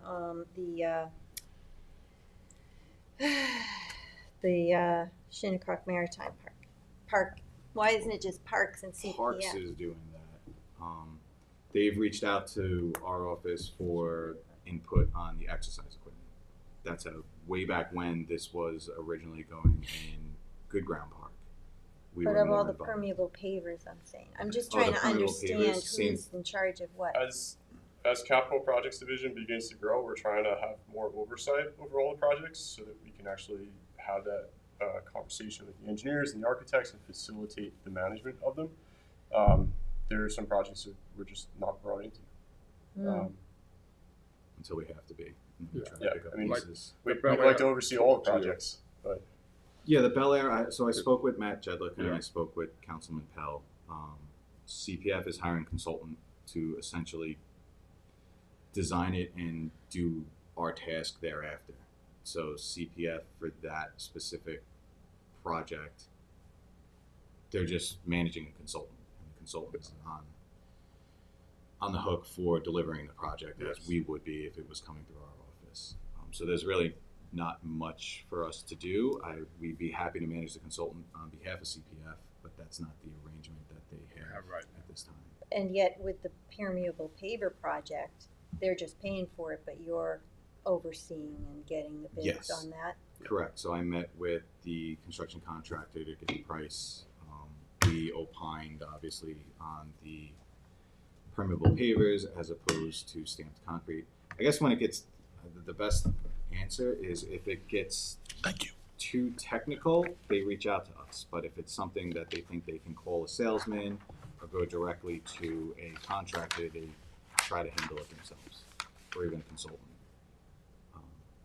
But a lot of times in the beginning, before they go out to those entities, they might reach out to our office just to pick our brains. Hey, we have this project, this is what we're thinking, what do you think? But it's kind of a what do you think, not can you do this for me question. We're happy to take on more capital projects if the board would like us to. All right, I just wanted to have an understanding of how the, work gets divvied up and who's overseeing. You did it. ask about Hampton Bay's parking lot though. Oh, yeah, I thought that so was we, in engineering. way back when, list. yes, we had it surveyed. I started development of the construction plans. They're at best 50%. And that would be another project I'd look to use the highway requirements contracts. So highway has contracts for asphalt with Rosemart. They are, I think, advertising their concrete contract, their curb and sidewalk contract again now. So we'd use that contract and whoever they utilize for drainage, which I think is South Fork Asphalt. I think they got both sides of the canal this time, right? no. No. Whoever their drainage contract is as well to redo this parking lot. So Who's doing the design? that's an in-house design. So me, myself, and Tom. Uh-huh. And when it came up at the Hampton Bay Civic, one of the community members said, I hope you're not doing a cross-access with what used to be The market. Liggett. And I Liggett. said, What was I their really what was their reason We for all, that? because they Absolutely. said it don't was want, both ways, right? they don't want from what I heard from our CAC meeting, they don't want the people going shopping to go use the municipal lot and push carts in through there. So that was their concern, but I do like the elimination of that one curb cut.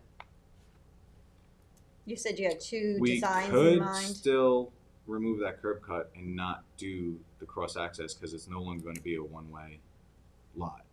So you would only have an entrance and an exit onto Ponquag.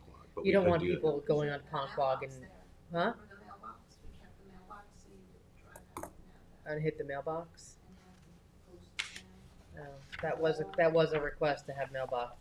Remember? I thought we decided that the We people decided could we weren't get gonna out do and that walk because if they felt had like as to. long as they could park, Yeah. they didn't mind going to the mailbox, but it was right now they can't park. Changed it. It was the mailbox last time. It was, and now it's changed again. So maybe we can look at the plans before that goes. It's probably good they're not done then. But yeah, we can have a separate work session. I'll bring there were 4 or 5 concepts, and I'll bring all the concepts. All That right. would be good. Yeah, let's Okay. do it for the parking lot in Hampton Bays and then for the community center, because was my understanding that we're waiting for the architects to give us the detailed design drawings and bid specifications so we can go out to bid on the construction of the building. Is that accurate? Correct. So they provided an update set for everybody to review. But the next step is a planning department application, a planning board application. So we made, I guess you could say, significant revisions to their original site plan. So they are now finalizing the site plan. Once the site plan is finalized, they can make the application to the planning board for a, what do they call it? Planning board review? It's not a For permit. the West Hampton Community Center that we want to construct. Site plan approval. That's what it is. Site plan approval by the planning board. Sorry. How long does that take? We can expedite. Actually, if you are doing this as a capital project and you have an RFP and you have a public hearing, you can then allow, if the code allows me to approve it administratively, as long as you refer it to the planning board. So- I mean, not that I'm not opposed to the planning board I'll looking take a at it, But you know. could have the public hearing on it and then it can just be approved administratively based on your design and RFP. Because what was happening with municipal projects was then it was going to the planning board and then they were changing the scope maybe of work. And we already have a locked in RFP, bid, so it doesn't work that way. So it's easier if you're doing the capital project. But then you refer to the planning board, you get all their input, of course. You still have a public hearing. and public Okay, yeah, I just want to get their input. You're gonna get their Yeah. input, but there's another way to do that procedurally. So you don't have to wait. Sorry. No worries. These are the desk or the. Do you want me to repeat that? No. Okay. That's all I got for you. Any other projects that I don't know about that you guys want to talk about? I don't know, I'll have to look back in the budget, see what we approved for you all.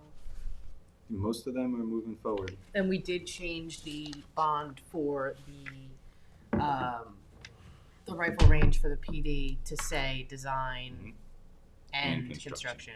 Yeah, because So. you said that you might be thinking it would be better to do A a prefab. modular prefab? Yeah, potentially, but not for the, We just didn't want to tie the Dollar $100,000 amount, yeah, to design. No, the design.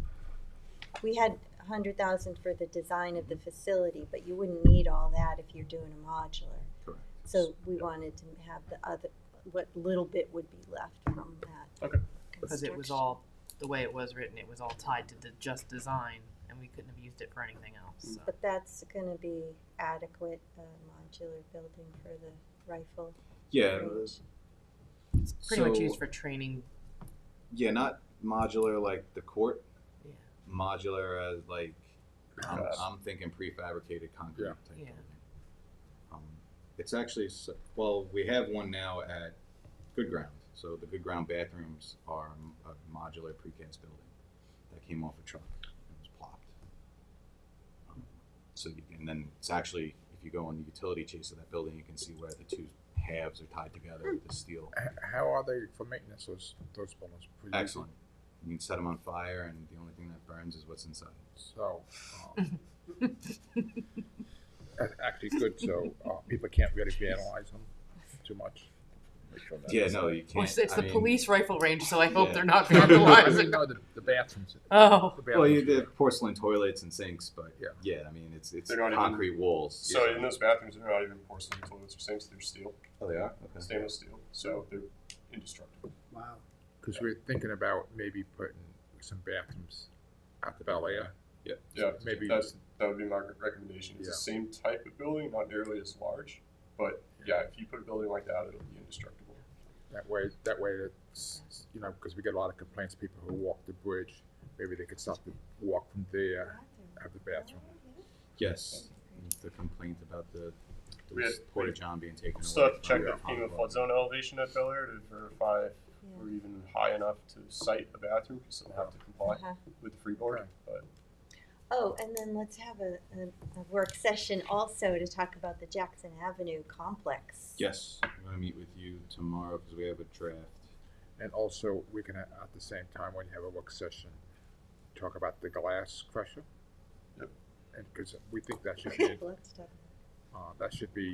maybe inside a building, so it could be used in the wintertime if we had to take yeah, the no, glass. that'd be great. It's just going to increase the cost Yeah. significantly.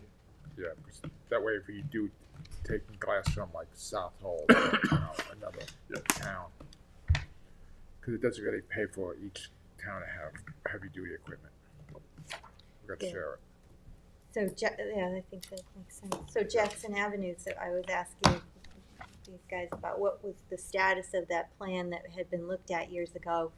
So they pulled it off the shelf and we're looking at it and we thought, why don't we bring a planning design person in to say, if you had a blank slate, you know, here's what's here now and here's the staffing and here's what's not here and where would you block out the buildings, you know, somebody to give us a vision on what we could really make good use of, since we have to replace where the courts are and the police department needs work. So you were gonna look into having like an RFP maybe for some, Yeah, so that's the document that I've drafted, and what, tell us tomorrow. exactly what it is, the RFP. so What's it it's ask to hire for? a consultant to do just that, to look at the entirety of the Jackson Avenue complex, both sides of Jackson Avenue at this point, because we anticipate purchasing the property to the west, and come up with the massing document, if you will, of what size buildings do we need,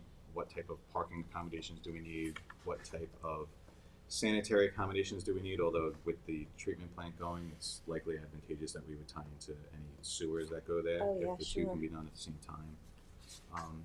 Previously, the reports were very, what's the word? Imaginative, to move the transfer station and do this and do that, but we know what we want now. I think we know the departments that we want to site there, the maintenance facilities that we want to site there, and that's what we need to hire somebody to provide feedback on how best to site those facilities. We already have a design and funding for the police department though, right? We have not a design, we had funding for the police department, that's been put on hold pending the outcome of this, because discussions with the chief of police, they remain, or the police department remains, Ambivalent. not ambivalent, but they think it would still be best for a new police facility. And it can go either way, right? So we're expanding. So that we would build and we wouldn't interrupt their day-to-day operations and they would just Not move only into a that, new but we know we facility. need a And we new. could use that existing building for Correct. something else. We know we need a new courthouse. So the industry standard apparently is to make, they call it a justice center, where you have the courthouse on one side and the police department on the other side. So it would be one building I thought there housing. was some reason, Yeah. state law or what, that you couldn't do that. You can't, Yeah, you that can't, you seems can't to- connect them. No, that seems to be a rumor though. Nobody's been Yeah, I able to don't put know. their finger on that. Somebody brought Seems that to up. be We I don't like- know asked if about that's- that, we brought were that told up. you Is can't that Tommy connect John? them. I have some Okay. Yeah. from the Somebody brought village, that I'll up. pull it up. That was brought up. But I doesn't, remember that. isn't because the village court and the police, the Sure. village police are in the same building, correct? Of course, in village, in a lot of I different think it villages, had to certainly do with in criminal your court. village it is, and so is Yeah. in a lot of villages. I don't know that there's any. I've never heard of it before, but Us, We'll look we'll into have it, a but- consultant. yeah, yeah. Um, right, Well, right, yeah, right. I mean, somebody knows This the is a answer on what's I mean, I think it required makes for perfect courts and sense. PDs. I mean, I do. Plus, but we I never, think that we were told the we new couldn't. land we were purchased to the west was not available to us years ago. Correct. Yeah, Mhm. perhaps, Might be a better perhaps we plan. remove Jackson Avenue in its entirety and completely realign the traffic flow in the site to make it more of a campus as opposed to. That's how far out we're zooming Yeah. on this. Like, Yeah. Because if we're gonna sink tens of millions into Jackson Avenue, we've got really one shot to do it. But we're doing needed upgrades to the police department, correct? Correct, so Okay. with the Courts. existing budget that we Because their have, we're going to bathrooms are update horrible. their plumbing and their HVAC HVAC. and put some potentially new flooring and paint on the walls. Because the chief said he's fine as long as those things get Get done. upgraded. And we have the money for that, right? Correct.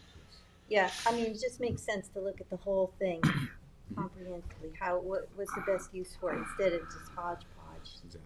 No doubt. And you have the land, which is Yeah, You nice. you have so have- much I mean, land you have over there. Trustees maintenance, you have parks maintenance, and you have highway maintenance, and they're all working, except for the trustees that from time to time work on boats, they're working on vehicles. They're three separate Buildings. facilities. Why not put them in one facility, even if they're separated by party walls? Mhm. But now, instead of three facilities, each have a specific lift to lift the same type of vehicles, but one facility with two lifts, and they can share the lifts, they can share the tools. I know that's kind of a foreign idea in government, sort but that it's- out. we'll sort it out later, but it's possible. Yeah, there's a lot of possibilities, so, but that makes good sense to bring in a planning company to help us envision the possibilities. So we're looking at what's currently there and what's needed there, not moving town hall there. Not being, well, not that, we haven't really dug that deep, but some functions of town hall, and that will be incumbent upon the board to determine what you support and don't support, but some functions of town hall likely could be relocated to a campus at Jackson Avenue in that new administrative building. You don't want that. It We're depends putting a lot on of the- money into this building. Yeah. Wow. Yeah. I mean, I this know. is Don't put the windows in yet. No, I mean, before that, I mean, just with the heating system and everything else that's been going on in this building I think that call was years ago. It was asked if we were gonna move to Jackson Avenue or stay here, and they decided to stay here and sink a ton of money into this building. This is likely, Increase the value of it though, significantly. and this is likely a 10-year project at best. So It's like 3 the boards. away improvements from made here. to this building will be able to We take won't be- we advantage won't of be for here. the next. No, but we have to start it, because if we don't start Of it, course. the we next have board's to gonna do talk it. about it, and they're not No, gonna they're start not it. gonna do And you'd be surprised how quickly we can get And stuff then the done. courts will be, instead of, you'll be walking in the courts and hoping your feet don't fall through the floor. Yeah. All right, so we'll coordinate with Janice to set up some work sessions to go through that. Thank you. Thank you, You're gentlemen. Thank you. welcome. Thank you. Excellent. I guess you fixed the chair so they slide better. Still have to do that. Oh. Same chairs. Oh. Thank you. Just hit the table. You're up, Janice. All right, Janice, come on up. It's supposed to be redone. Okay, for our Sure. continuing Yeah. Let discussion. me just let Kevin know. Kevin, just so you know, Janice is going to use the computer, so I don't know if you have to do anything. Sorry. Maria, we were also, where are we on this and changing the dais and making it, I don't know. Better. I was just making sure we got the new chairs. that was something we were supposed to be looking into, right? Yeah, it was a lot of money. Yeah, but there was no follow-up on You got a that. quote? Or like an estimate Yeah, from the Nick, guys? Nick and Tom said it was like, it'd be a lot of money. It's like a couple $100,000. Time you put the new carpet and you couldn't really raise it because of the doors. You would have to bring the thing forward. Then you might lose seats. And we should have, bulletproof now. I know. Good morning. Good morning. Sorry for my out of sequence on the agenda. Thank you for No waiting on worries. me. We pivoted. Yes. The storm gave me a bad migraine. Oh, Yeah, so. thanks for coming in. I have some Excedrin migraine if you want. I took like my prescription medication. I had to like wait to drive, but now Okay. it's much better. So we're just continuing our conversation about our master plans and how they come to be produced and what we do with them once they're there. They're not on the shelf, so to speak. They're always living on our website too. They're plans that are germane to the specific hamlets, and then the overarching plans include the 70 master plan, 99 climate action plan, coastal water protection plan, transportation element, I county have a 39. question. I have a question these kind good of plans. reaching back into our last work session regarding the individual hamlet studies. Sure. How are we to appropriately gather what has been successfully implemented, what's still needed?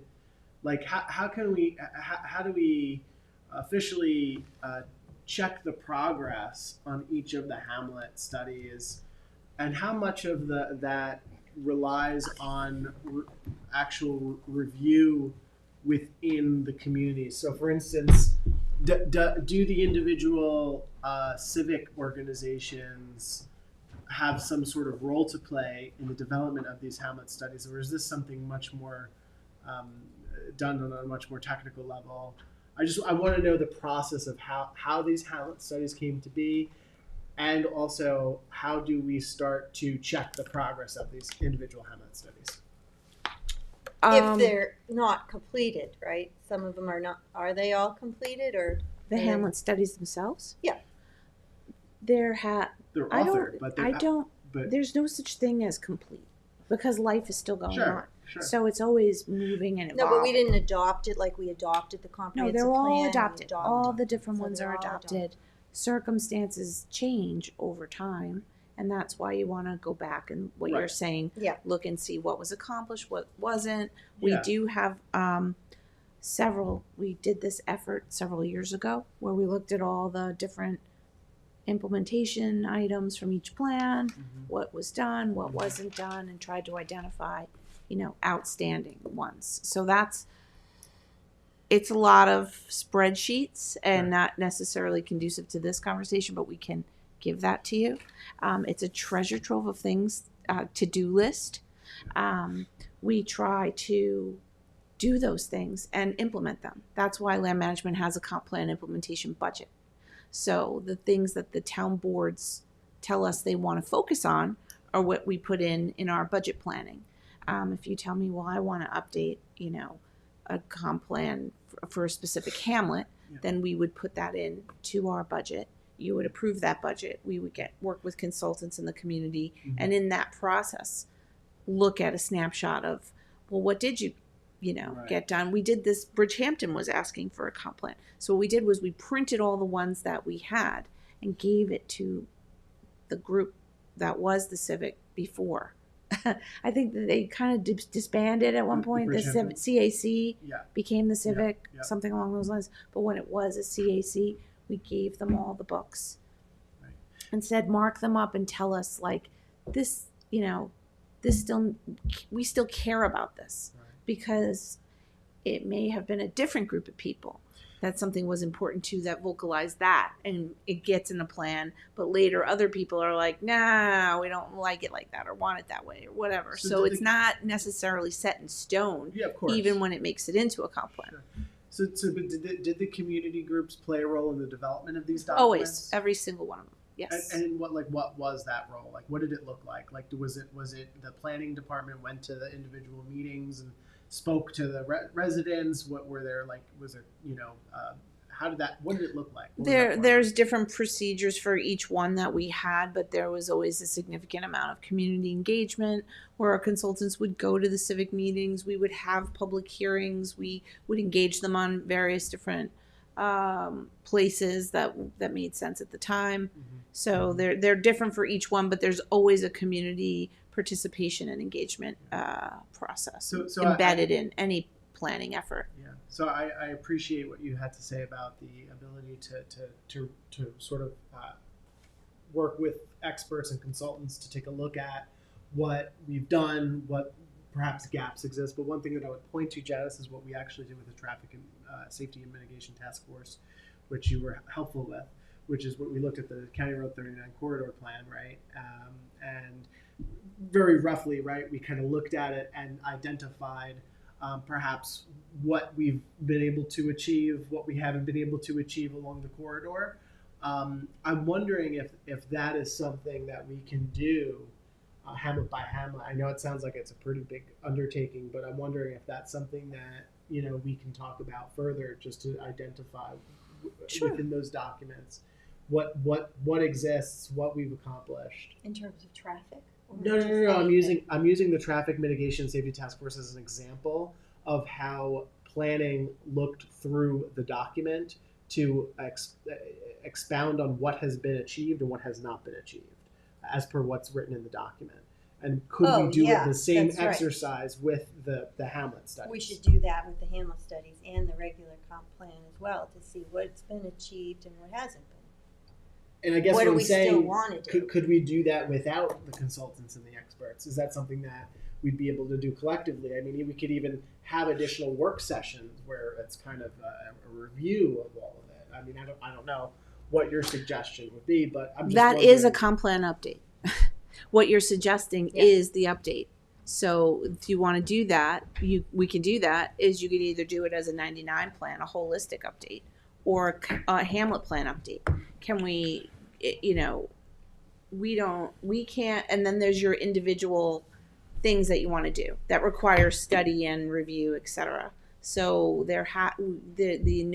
yes and no. Like you'll need some more support to comb through every document and every report and Right. look at everything that we ever did up till now Right. and whether or not we should still, like that's a tremendous amount of work. Right. Not that we shouldn't do that, but it's just that then you also are like, hey, let's do these things too in your term that your, constituents are deeming to be imperative, like amortization of a sand mine or battery storage code or whatever du jour thing that you want to tackle. Those things also have to get done. So when you say, hey, let's go through we have matrices that I can share with you and we can cull through, but just to start digging in and going through every plan, Well, that's a comp plan update. right, That's but really what you're saying. I guess a little, perhaps a preliminary evaluation might actually help us make an informed decision on whether or not it is worth moving forward on a more extensive, comprehensive update. Like, for Right. instance, let's just take one example. Let's take one that's specifically something we've been working on for many years, and that is the Hampton Bays Hamlet Center study. And what's going to happen in the Hamlet Center? That came out, that's an implementation item that came out of the plan. And it said, figure out what you want to do here and do it. So, and that's taken us like years upon years to just achieve that. But that's what the comp plan tells you. So we have a lot of those. Well, let me ask you one question. Did the 99 comp plan, did it address the individual pamphlets? Yes. Or is it just overall? It did. And I'll Town. show you how. Let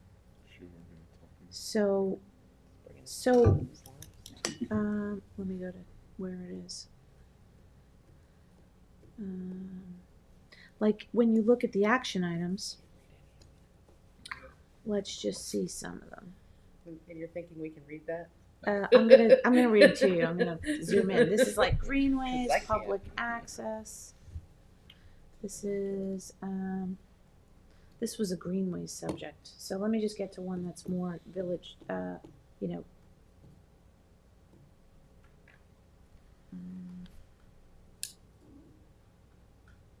sorry. And to be clear, like we'll do whatever you want to do. When we'll get the resources we need to do it. It's just that it's, I don't want to overwhelm you with all of it because it's a lot. Well, yeah, we want some general background into what's in the plan and the Hamlet studies and the various floating zones and whatnot before we embark on the update. Mm-hmm. That's all. That's why. Okay, so here's vision for Hamlet business areas, right? So here were the vision goals. So promote business centers that not only meet consumer needs but also enable small business retention and attraction, bolster the hamlet and village centers that are essential to Southampton's economy, the town and country image, and quality of life. So this was our bedrock foundational, vision. So that would apply to all the downtowns. Everything. Yeah. And then here's the goals. Focus growth to accommodate increases in population and spending power by channeling growth to existing centers. Provide more flexibility as to use in and near the centers, but with more assurance of good design. Promote unique one-of-a-kind shopping and locally grown small business. That's still something that sounds good, right? Like we still all believe that's a good thing. So, I think it's important to go through the vision goals and confirm this is still the vision, this is still how we all want it, and then we get down to the details. But reinforce the special character of each hamlet by promoting a unique identity, improving access, circulation, and parking, upgrading public spaces, pedestrian amenities, the streetscape, and historic qualities, and promoting civic uses. Sure. And then upgrade the business corridors. I'm going to just finish this one thing. By improving and coordinating access and circulation, which we've been working for many years to do. Promoting more attractive signage and landscaping. Providing incentives for redevelopment and consolidation, and providing greater flexibility as to use, but with greater attention to design. Mm-hmm. So these were the core things for our business hamlet nodes, centers of business. And then each one of the hamlet centers in this plan has like a little thematic, and then this is what you're saying, what you would like to, oh wait, this is a retail hierarchy, sorry. This is just talking about the highlights.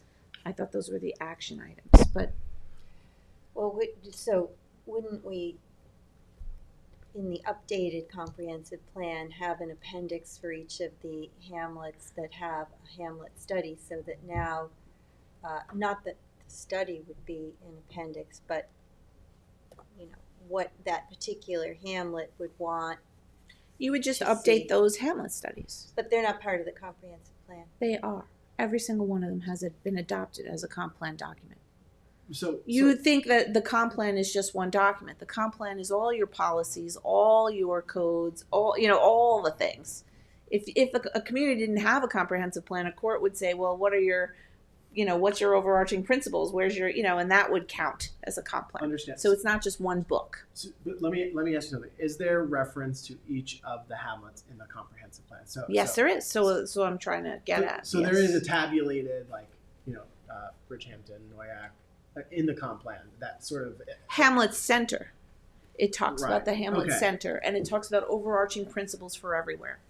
Then the Hamlet plans get more specific, like the bigger breakout. bigger documents. breakout. Like if you, so I'm trying to show you here is the Hamlet Center vision, right? Like all the different things. Like this is the business area. This would be open space. Of what hamlet? I This can't one remember. is Spionk. Okay. So So do and some then of, it has sort of access, relocate this, do that, promote, blah blah blah for Mhm. the Hamlet Center. Then if I wanted to know more about Spionk, I would have to go to its own, outside of the Hamlet Center, more information. I the go to Hamlet study. the own study. So can I ask you about the studies in particular? Do some of the vision goals of the Hamlet studies conflict with the comprehensive plan in any way, or are they all in conformance? There could be something in there somewhere that doesn't match, but I would say it should and does match the goals and objectives. Some people said, and because we're in this one, never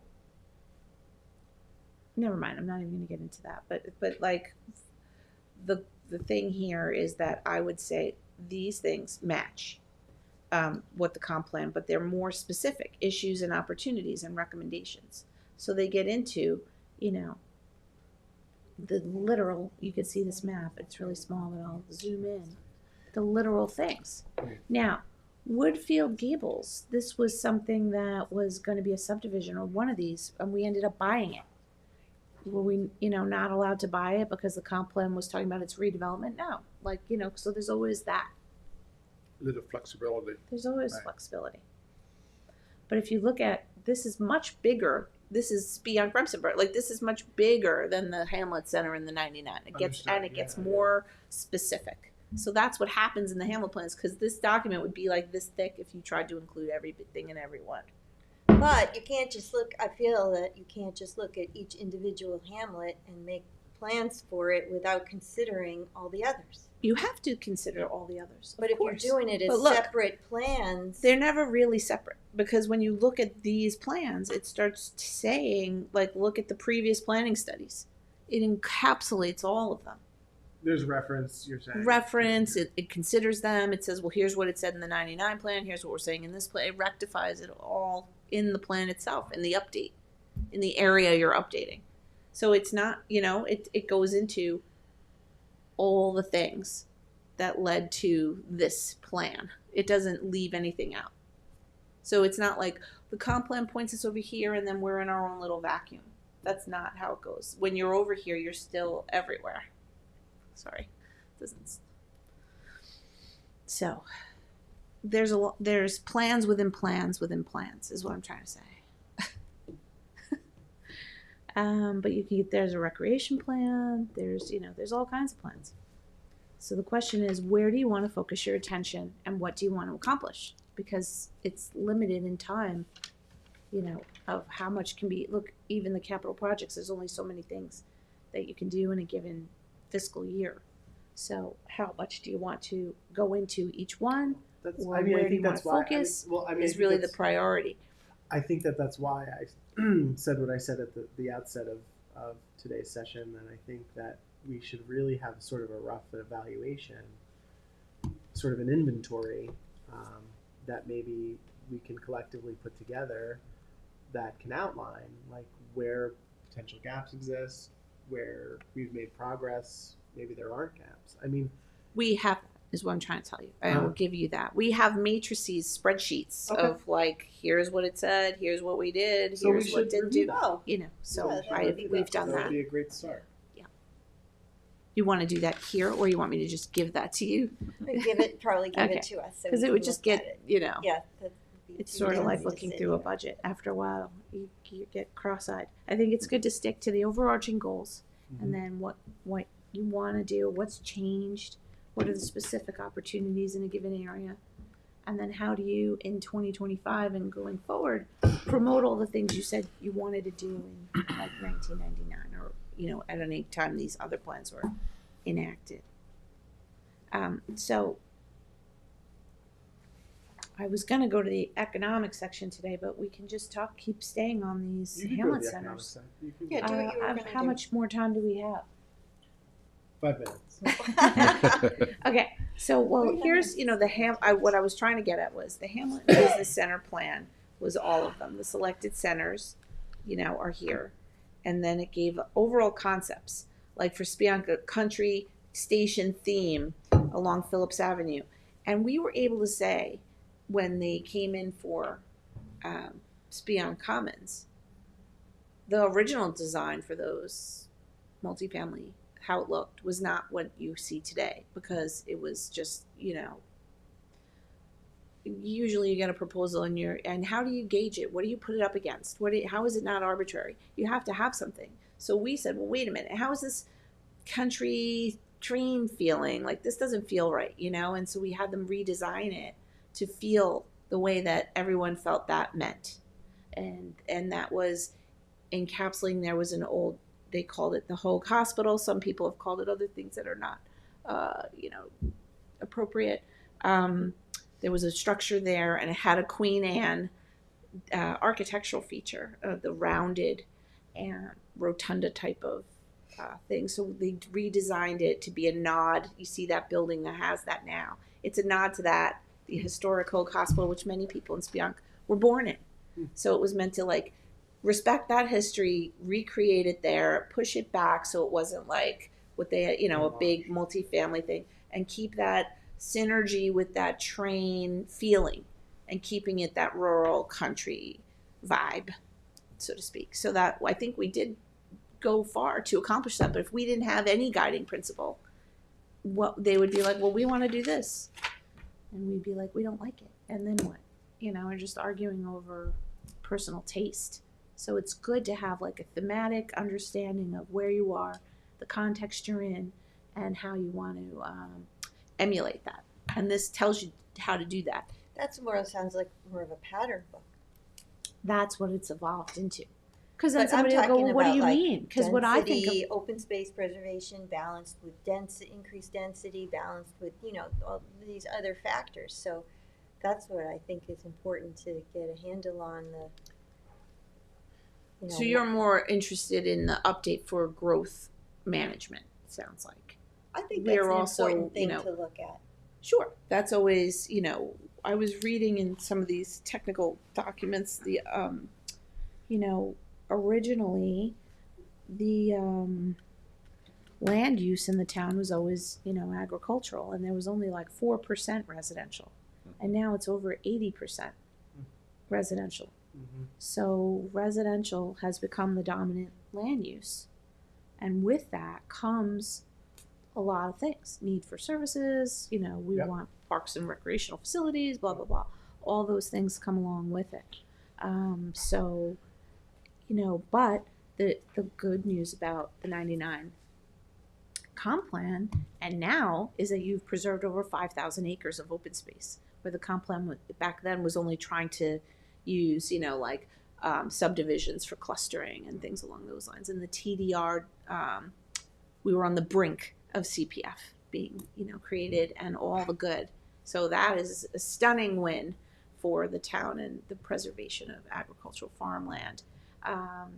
Incredible, really good stuff. So then, Now, as you know, there's a dark side to that, which is that exacerbated the prices to go up, less opportunities for people to have housing and afford to live here. So then we embarked on an entire like different track, which was how do you negotiate like the fact that there's limited parcels left and you need affordable housing, and then all those other plans evolve, like the housing plan. That's an element of the comp plan. So taking a look at those trends and saying, well, we need these things to happen in order to respond to them. See, when you just, go and do all this preservation and then, oh no, the unintended consequence, look what happened. So now we have to have space for build all the affordable housing, and then we go march forward with that, and then we'd be like, wait, now there's too much of that. So that's all I'm asking for is some measured, balanced look at what it is we're doing, and there's got to be.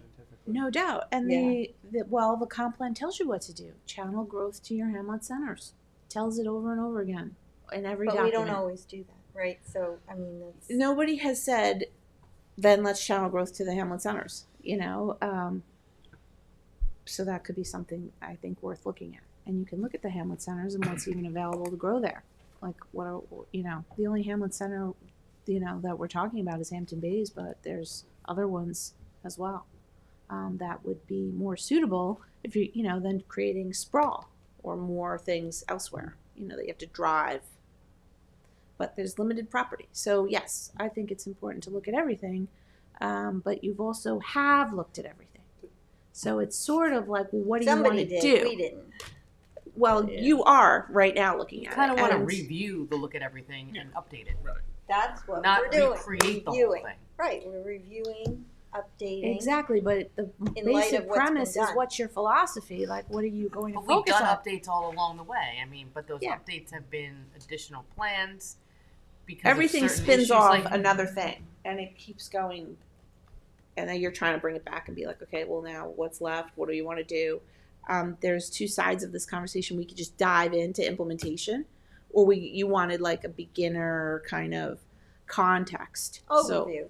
So Yeah. that's what I was trying to do now, but it sounds like you want to get to the meat of the matter, which is what's there to do, No, or I what's think left. we need the overview. Okay. Yeah, we need an overview. I guess I'm asking about just the process of how these were composed. How can we measure what we've been able to accomplish? I think it's a fair question about, where our planning standards have been and what we've been able to actually achieve. And also, when dealing with the communities, when there are questions about, character of the community, overdevelopment, X, Y, and Z, we want to make sure, I think, that we have some sort of standard data-driven understanding of just what has occurred since the adoption of the comp plan and the additional addendums that have been made, because I think it's confusing for residents. I think it's confusing to a lot of people, to just you see all the different additions that have been made, and you wonder like what is the standard practice? What is the main document that we're resorting to have that sort of reference point of this is in conformance, this is not in conformance. Well, we do that at the planning board level. The planning board is responsible for that. Right. So you're responsible for legislating the zoning, Mhm. and once that zoning is there, then people go and make their applications to the planning board. And at that, when you put in the zoning, we check the comp plan and say this is consistent. This is what the policies have been. If they're not the policies now, then you should change them. If they're the policies still, then we look and say, does this hold up against these policies? This makes sense. Yes, this is all meant to facilitate. This is in the public's interest to do such a thing. Then you adopt that zoning as a legislative action. When you adopt the zoning, then you look at the comp plan and all the relevant studies. When the planning board then gets it as an actual proposal, because you're just putting a zoning. You don't know what someone's going to come in at. You just don't. Sometimes you have an idea, but most times you don't, because that's a matter of market forces and people taking risk and other things in real estate. So they're going to come in and make a actual proposal, and that's going to go to the planning board. When the planning board gets it, the planners then haul out whatever study or whatever thing. We are the ones that are constantly looking at this. We all read it and look at it and bring it to the board in our staff reports. And we say, here's what the comp plan said about this. And here's what the area study said about that. And we put it in our staff reports, and then we put it in their findings leading up to a decision. So everything is working toward what the legislative body, you and your predecessors, established as what we should be doing. And that gets established by working with the communities. And it's not confusing to see, you know, on a real level of like, well, that used to be the old A&P, and now it's this. You know, we all know that. So we know how things have changed because we're there living it. So you know that this became that or whatever. And oftentimes it's just that the uncertainty sometimes of what something is going to be, it seems to me to be the more upsetting thing.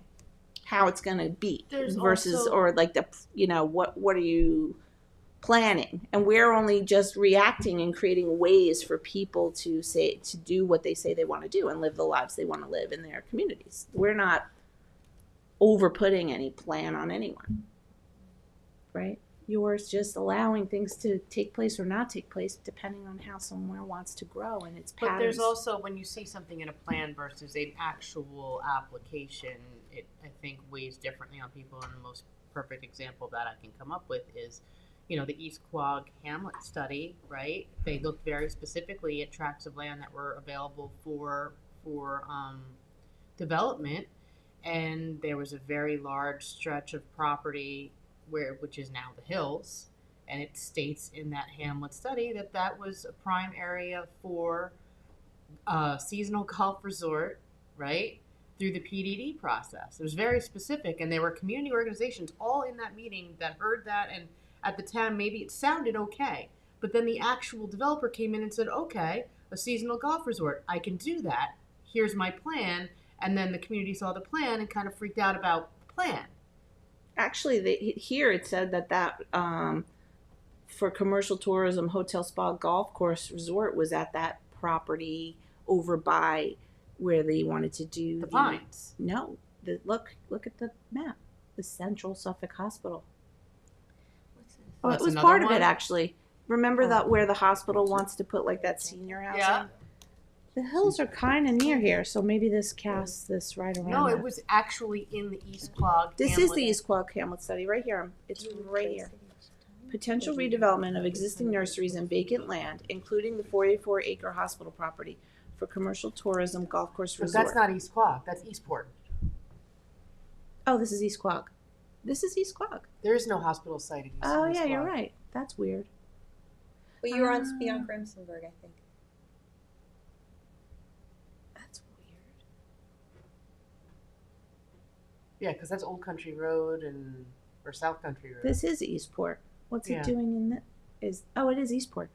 Eastport is part of I this. was like, I know there's still hospitals. No, it's right? Eastport's beyond Grumsenberg, Yeah. West Hampton. So it's Eastport, and then so we'd have to go to the East Quogue plan to see what it said. I'm sorry. Yes. So yeah, there's things like Good Ground Road Extension.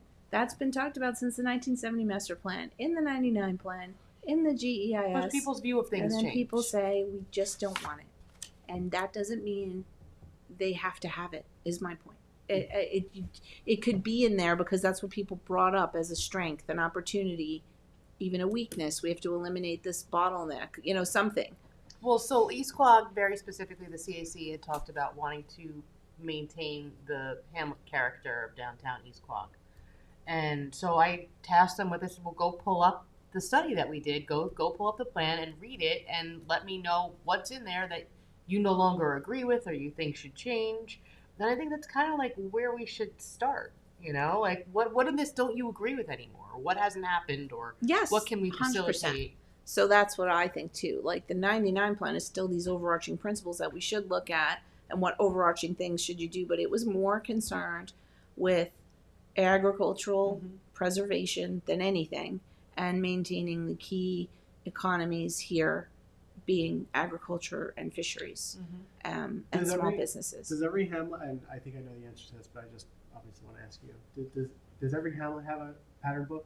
No. Not a pattern book. The first pattern book ever adopted was for Hampton Bays. Okay. And I think we're moving toward Riverside being the Does next. every hamlet have a hamlet study? Yes. Yes. I think a pattern book as sort of a conjunction, perhaps a conjunction or appendix item to the Hamlet studies would. A pattern book would be for the downtown, not for like the subdivision. Well, I think somewhere, I'm thinking right? about it more holistically, perhaps as for the hamlets, because I think there is an interest within the hamlet communities for a general overview of the look of the communities.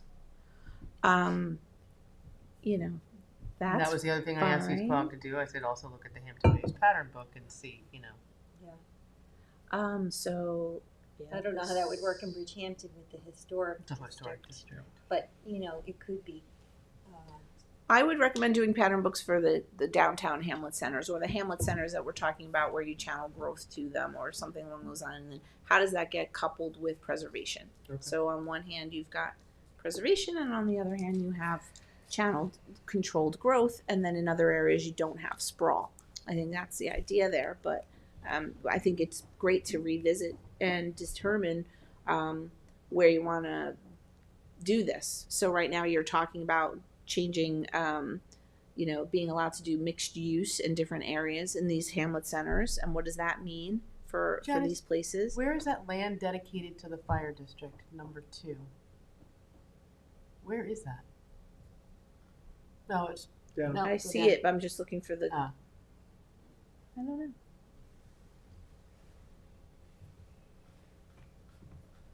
It's got an arrow to it. I was looking for where's the numbers? Oh, I'll look into it for you. okay. Yeah, so this was the East Quogue one that said, clustered open space, which is Kajowski, which you just talked about today earlier. Here, it was a public golf course. Farmland preservation, mix of housing. So these things all had recommended, land uses associated with them that the community was aware of at the time. And then community people change. And then different people are like, well, I never, now you're new. And it just keeps going. That's why I say it never ends. Which is fine, because that's life. But That's there's a all lot good. of young families in East Quogue now, and they might have different take on what they would like to see in East Quogue. Yeah.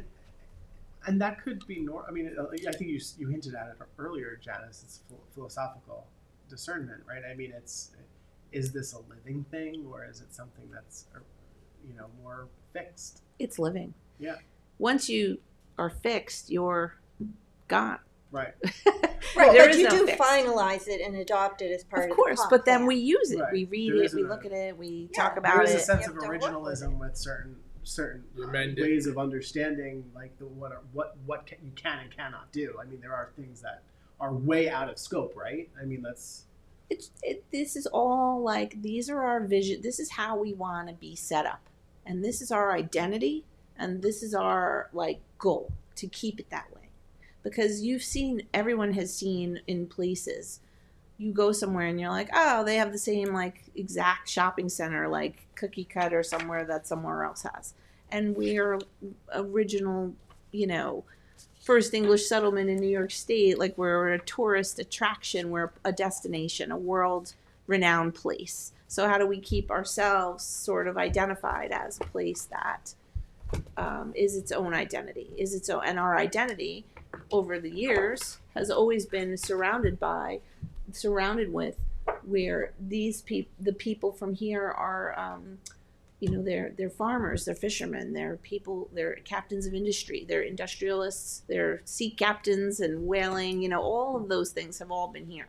So how do we emulate that in the way we look and present to the world, and then in the way we, more importantly, in the way that people need to live here and work here. So that's the comp plan. And then everything follows from there. The zoning, how you want to pattern yourself is all that.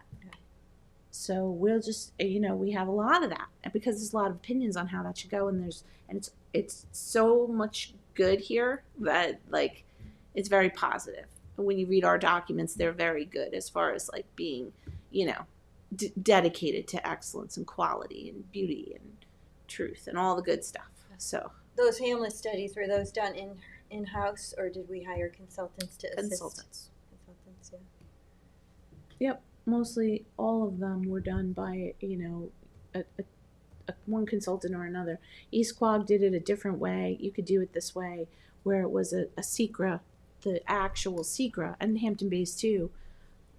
The generic environmental impact statement is the comp plan update, because it's all of it put together and the impacts assessed. Mhm. So it's, instead of being like, oh, we're doing our SECRA on this document, the SECRA itself is the document, which is, you know, another way to go about it. It kind of combines things. So, yeah. But so I will look through these matrices, and just so you have a sense of, you know, but if you do want to look at, you know, the planning considerations, the objectives, and then, you know, action items. Like, they're not big, hefty things. Some of them are focused retail development. Like, they'll tell us, like, over here, not over there, you know, type of stuff. And we take that in planning and present it to the planning board. And so there's nothing to do as far as an action item. That's just an ongoing thing where we just make sure development is like this over here instead of that over there, or, you know, that kind of thing. So hopefully this makes sense. I know it's a lot, and I'm sorry if I'm jumping around. I'm just trying to, I've never had to present any of this before. When we've asked to do changes of zones, aren't those inconsistent with the comprehensive plan then? No. Because it's, The change of zone has standards embedded into it. So you have an area and you have a floating zone, something that exists. well, that's I guess you'll have to tell us about these floating zones, because that seems to give a lot of discretion to just change the zoning. Because I thought you said the zoning flows from the comp plan. It does. It does, and it doesn't. It tells you to channel growth to a hamlet center. Then a senior citizen floating zone says, locate me near a hamlet center. And if you found a vacant piece of property near a hamlet center that you could channel growth to using this tool in your toolbox and put it over here, that's not inconsistent. That's consistent. These are tools, the floating zones. But I guess that's the question is, what are all the tools we should become aware of what all those are? Because it comes up they're so all often. in the code. So you want me to give you all the floating zones?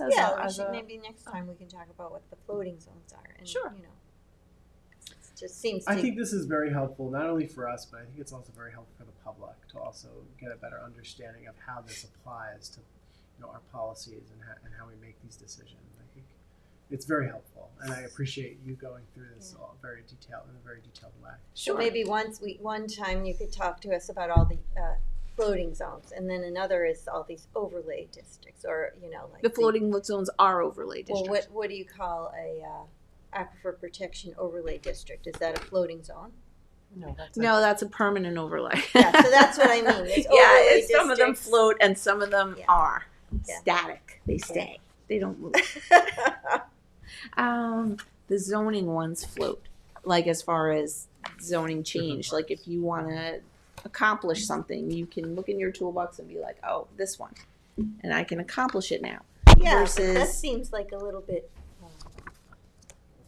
they're tools. Yeah, Because if you tried to land them all now, you don't have. We tried that already, and we didn't have a viable proposal.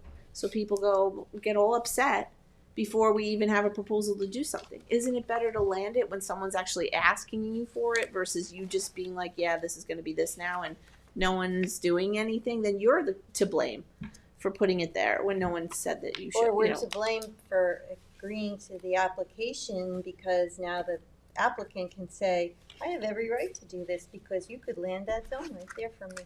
And for you to not do It's it. always at your discretion. Of course, you can get sued, but it's always at your discretion. Zoning changes, that's why they set it up this way. Zoning changes are discretionary.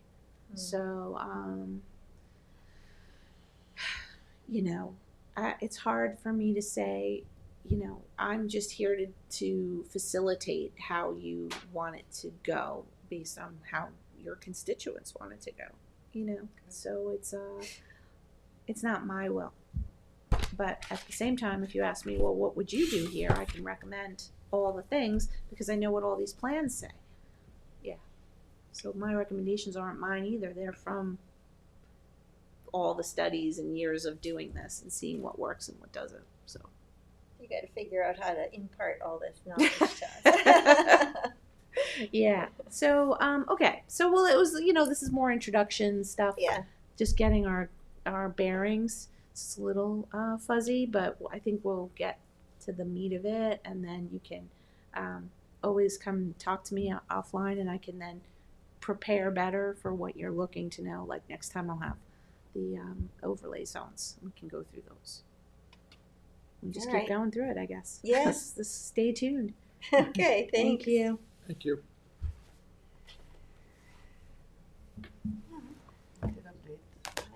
We did the update, so I move to go into executive session for acquisitions and personnel and then close. Second. All in favor? Aye. Aye.